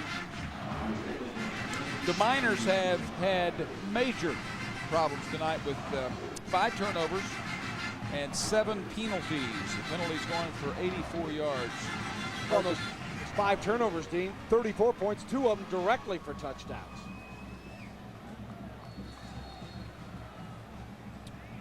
Where does Gary Nord go from here? Back to El Paso if he's lucky. But, he's got to be wondering at this point. You know, maybe we don't do anything more tonight. Maybe there was a message being sent when that game was held up for over an hour in the first quarter. Well, I'll tell you where they go next week. They've got their first opening conference game with Hawaii. They have them at home, and you know, there's going to be some soul searching going on there. And it's the Hawaii Rainbow Warriors. They throw the ball around the field quite a bit. You know, they get back in their conference, and they'll fare a lot better in the conference. They were picked as low as 8th or 9th to finish in this conference this year. I mean, in the WAC conference this year. It's not going to be an easy year for this football team. They've got to find some positive things out of this game if there are any for them. I look forward to what's going to be probably a tough WAC schedule. Matt Austin carried it 8 yards, makes it 2nd and 2. And the whistle stops it here. Yeah, I guess last year La Tech was picked to finish 9th. They won the league. So Gary Norgan said, well, maybe there's that. But Louisiana Tech looked great today. They've already beaten Oklahoma State. UTEP, after losing by 60 to Kentucky and giving up 77, and here we sit at 62-0. It's going to be a tough week to get those guys to think they can play with anybody. Yeah, it is, but you know, you go into a conference, as you mentioned, that is not strong. It has a couple of teams that are pretty nice, but you get a little confidence. Man, yeah. I don't think you look at this club. This is a well-coached club, believe it or not. Nord does a real nice job with them. They go out and they play well in a couple of games, gain some confidence. I think they can win. Well, when you look at their schedule, the first couple of games, they had Sacramento State, which they did win, and then they go to Kentucky, and then they had 77 points rung up on them there. That was the game they probably thought we could compete in Kentucky a year ago. Hey, they didn't win a ball game. So now they come out and they beat the Miners this year 77 points. Real shocking, but you know, you try to throw that one out the window and go to the next one. You get Oklahoma on the schedule at the beginning of the season, you know they're there. Do you think that's going to be a win for you at University of El Paso? Probably not. Yeah. So they're coming out here. Hopefully they come out healthy. They just got to get refocused for their schedule. Cruz to throw it, and nearly picked off again in the Sooners secondary as Poteet was the man that had a shot at it. So Orlando Cruz not faring much better than the starter Shopper. Cruz had thrown 3 of 7 coming in here for 42 yards and a touchdown. And Cruz tonight 1 of 3 with a 1 interception. Couple of finals in of interest, guys. UCLA over Oklahoma State 38-24. And Arkansas over South Florida, the team the Sooners play in 2 weeks, 42-3. The Sooners have next Saturday off as they get ready for South Florida. Perkins, fair catch at the 27-yard line. We'll take a brief timeout. Stay with us. It's Oklahoma 62, UTEP 0.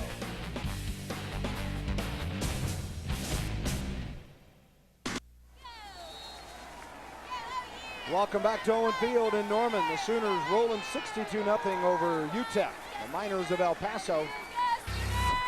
And it's 1st and 10. Ball on the 27 for the Sooners. Thompson hands it off.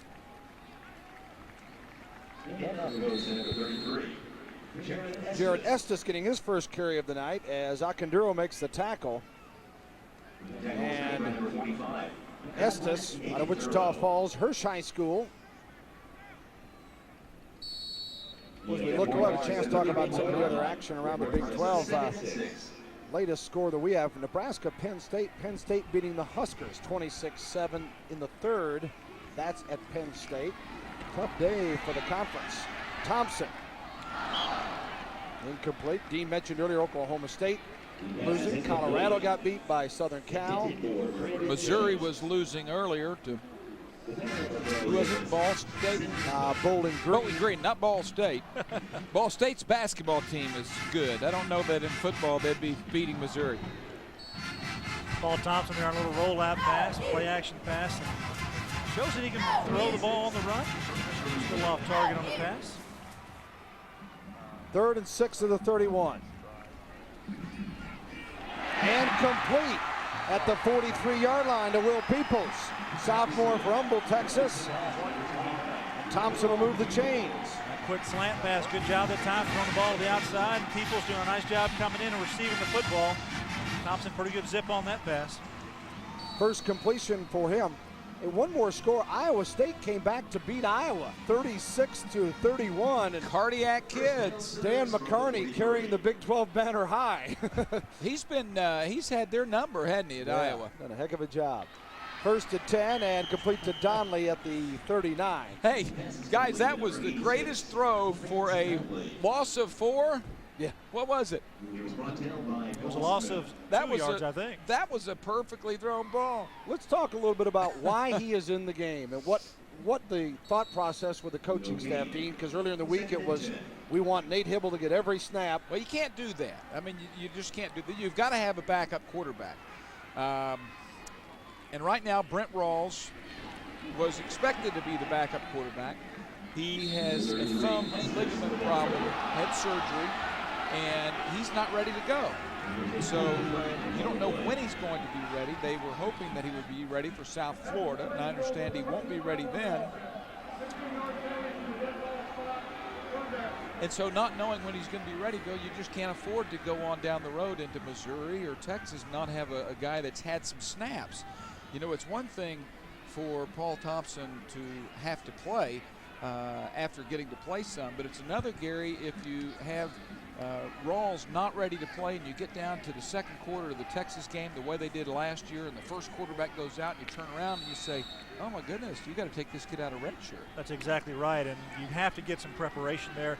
Quarterbacks go out there, they're like any other player. Repetition is what's key for them to be successful. To get them in the ball game in a good game situation where it's competitive. It may not be a Texas defense they're facing, but really a chance to get out there and play. That's what they're going to need.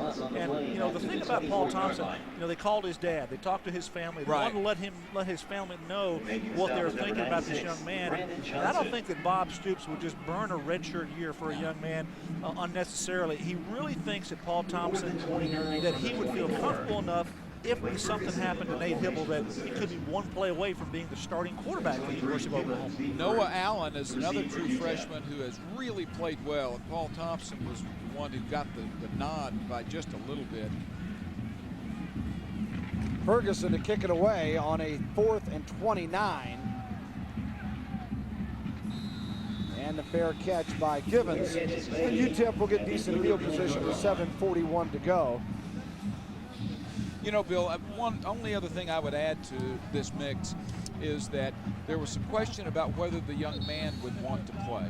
And trust me, not many kids want a red shirt. I think he would have preferred the red shirt, but in this situation, you telling me that you've got a chance to be the backup quarterback at this time on a program that's thinking it has a chance to go play for a championship, and at the same time you're getting a head start, if you will, on Brent Rawls, on Noah Allen, on the incoming alleged superstar that's coming in from high school.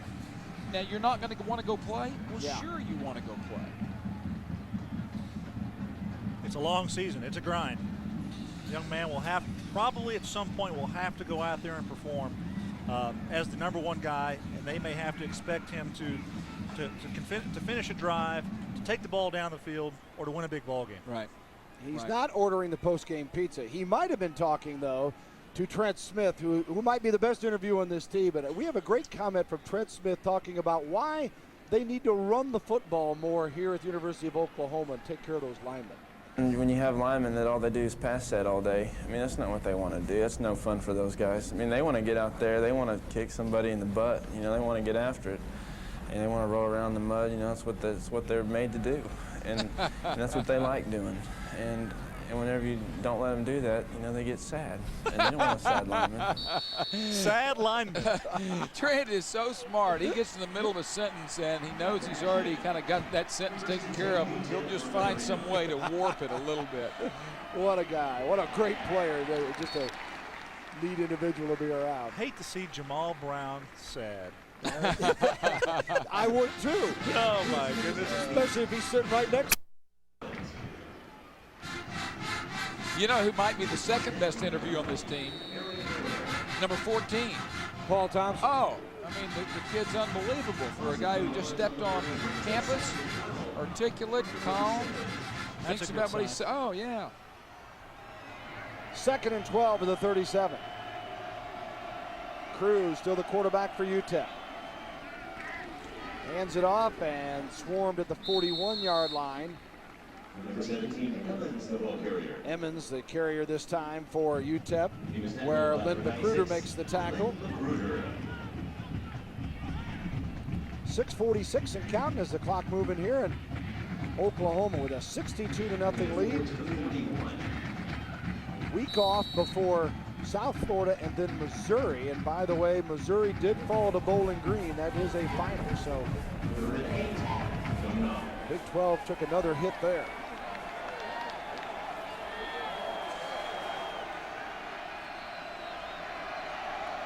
Third and 8 at the 41 for the Miners.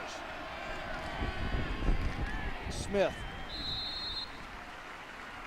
just shy of the 45-yard line.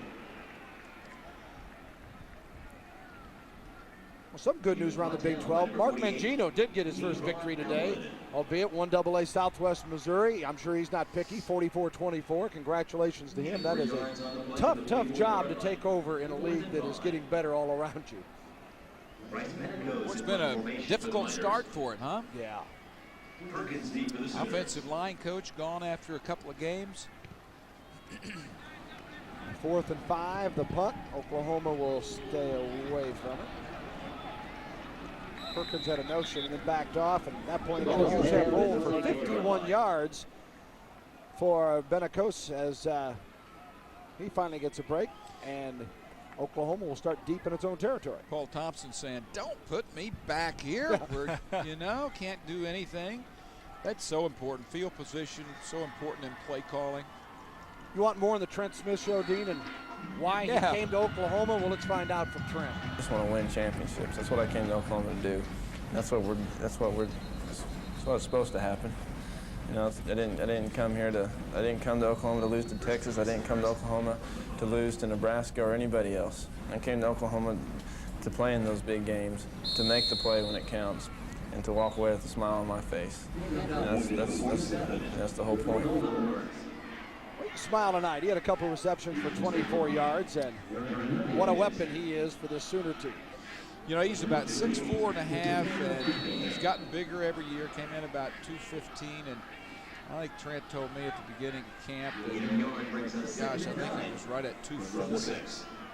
And he's got the moves, he's got good speed, he's become a better blocker, and he just has some of the softest hands that you'll find on any player.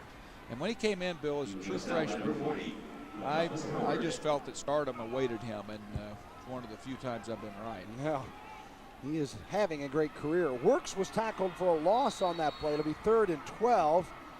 And you see Brent Walls, he is the quarterback with the injured thumb.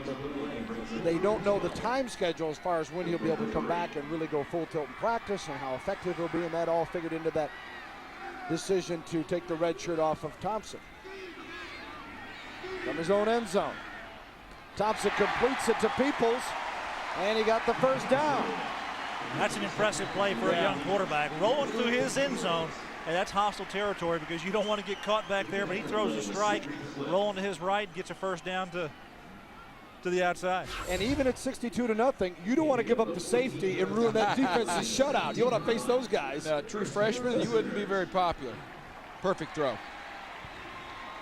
Perfect throw. Hey, there's Will Peoples. You talk about a guy with some athletic ability. This guy's vertical about 40 inches, and I think he had the longest broad jump on the team, so he has some explosiveness. Bad snap. And Thompson makes the most of it. That's what a guy like that gives you.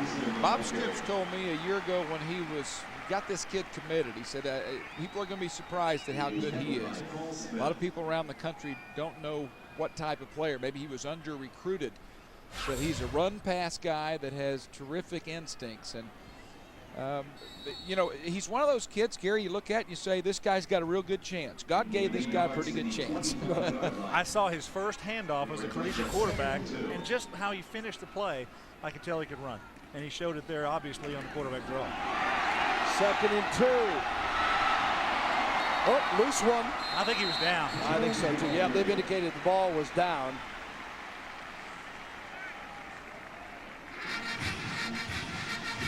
No turnovers so far tonight. Has to be pleasing. No, and Oklahoma, of course, with the 5 turnovers. Here's another look at the run. Jones. Kewan Jones just running with power. He's got that low center of gravity, kind of like Quentin Griffin. Do you think he's a little more of a speed runner, though, Dean, or? Than Quentin? Yeah. More of a burst runner. He's more of a north-south runner. There's Travis Wilson we're telling you about earlier. And Wilson.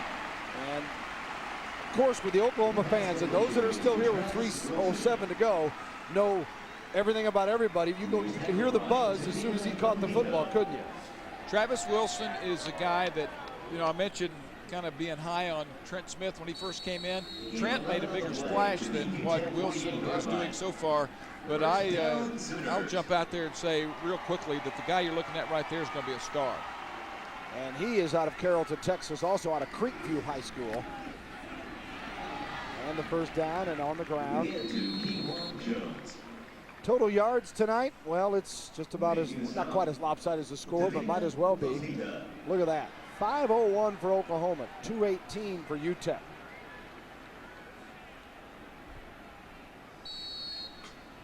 Well, Stoops wanted it to be crisper. He wanted to run. He didn't want to have Bill, were you saying 5 turnovers a week ago? Yeah. And then you have one of the worst performances in a kicking game you can ever remember around here, and he wanted to clean that up, and I think they've been flawless there. 2nd and 6 and complete. And the first down. Yep, another first down. Smith made the tackle, Moses the reception. Pretty good throw, guys. Well, here's what Thompson's got to live up to with the national championships. 7, the latest in 2000, 37 conference titles and 22 bowl championships in Oklahoma. 2 minutes away from going 3-0 with its second shutout. Jones brought down at the 25-yard line, got the first down though. You can tell the difference in him and Works and Quentin Griffin, because when he gets through that line and has 3 or 4 defenders, he doesn't bounce it outside. And not saying, you know, I like the guy who's going to go north and south and make sure he gets you that extra 5 or 6. But then you have that different flavor who's going to jump outside and give you a chance to go the distance. So Oklahoma has it either way. Matt Elwood stopped him that time. 1st and 10 at the 25. Thompson's pass incomplete, intended for Travis Wilson again.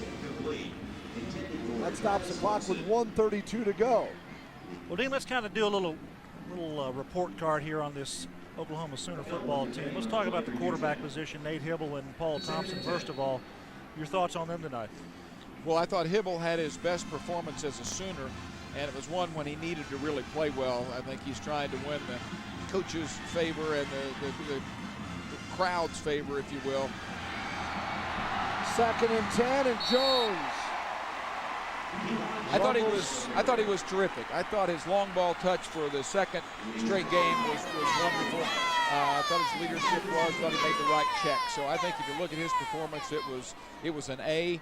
And he didn't have to use his legs. And, you know, he's not going to beat anybody by doing that. So he had the luxury of that not happening. So it's a night where he should really look good. And play within the context of the offense. Now, the offensive receivers and the running backs, I think the offensive receivers played extremely well for the Sooners tonight. I'd give them an A definitely, because they caught the ball down the field. And he spread the ball around very well tonight. So those guys all get a good round of applause. I'd grade them an A for sure. Jones, the handoff as we go inside the minute mark. And here's the point that you've got guys who have been anxious to play. They want to score, by golly. Bob Stoops does not want to run up anymore. Or if they score and he goes for 2, maybe I'll be a liar. I don't think they want 70. But on the other hand, you want this young man to get the experience of doing what you would want in a tight situation. You don't know when he's going to play again. So Thompson to throw. And complete Wilson. Touchdown Oklahoma. That'll be an interference call on UTEP, and it will stand. And that will be a touchdown combination that you might see around here. There was pass interference on the defense, but the penalty. You might see that quite a bit in the future. So Paul Thompson gets his first touchdown pass of his career. Travis Wilson gets his first TD reception, and Oklahoma makes it 68-zip. Good strike this time by Thompson, throws it inside to Wilson. Good effort there after the catch, and first passing touchdown here for these two young men. Couple of young players, both freshmen, coming in here and doing real well late in this ball game, and that's what you want to find out. They can execute when they get on the football field. Nothing sloppy there. It's that same over-the-top quick release throw that was a strike, and Stoops downing it. Not kicking the extra point. Not adding another point, just simply downing it here as 27 seconds to go, and that's Bob Stoops' way of saying, hey, I don't want to run up the score, but I want my guys the opportunity to run plays that they need to run. Yeah, and some people won't understand it, and some will. And I think Gary Nord will. Well, let's finish the report card here. Let's talk about the offensive line and how well they performed tonight. You know, Vince Carter, you know, the sophomore center up there, I think he did very well, holding down his spot on the offensive line. Jamal Brown is the guy who stands out in my mind. Yeah, I thought he's played better than the rest of them all season long. And yeah, I thought that he moved around very, very well. I think that their pass protection was outstanding. They didn't appear to bust much. I thought they moved well on plays where they had to pull. I thought their run blocking overall, though, was no better than good. You know, it wasn't exceptional. There were times when they had holes. There were times when the guards came around. The backs read real well. I think the backs read the blocks that they had. weren't necessarily gaping holes continuously. Yeah, you'd like to see them jump off the line and slug them in the mouth, wouldn't you, Gary, occasionally against UTEP? Yeah, you'd like to do that. You'd like to power them down there, but they didn't really do that. I don't think that's really the offense that they have here. And if they're wanting that, I think it's going to be slow to change. Kickoff goes out of bounds with the penalty flag thrown. What about defense? Well, on the defensive side, let's talk about the defensive front first. And the biggest thing is obviously that I think that Tommy Harris didn't play in this ballgame. Right. And, you know, the groin injury that's kind of been nagging him has a chance to heal. He'll have the week off next week, come back again at South Florida in 2 weeks, and that'll give him a chance to really get back there and fire it up. So that's an A+ right there that he didn't have to play. He did not have to play. That was something that Brent Venables, when we talked to him, was just saying, hey, if he doesn't have to play, we'd like to keep him out of the football game. And that gave other guys a chance to get some experience in there. I think Wilkerson showed that he's back, and I think Dan Cody really made a mark there, knocked the ball down one time, and made some good plays on the outside. Then you go to the secondary.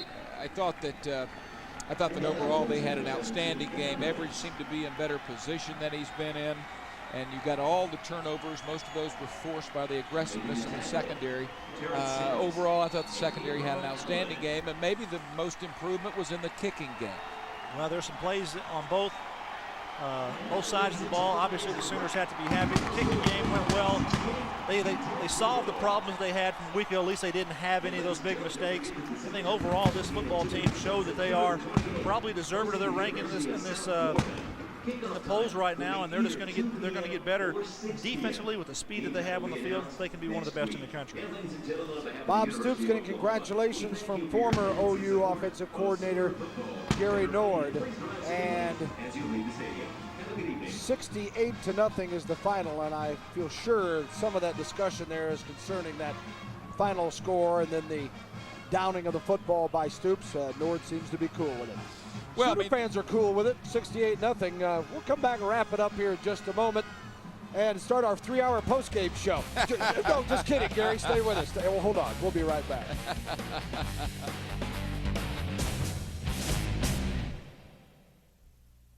Shows you're going to want to keep an eye on that. Some other scores: Oklahoma, UTEP. I'm going to go out and say the UTEP defense is not very good. They gave up 77 to Kentucky, 68 to OU. We're looking for a coordinator. And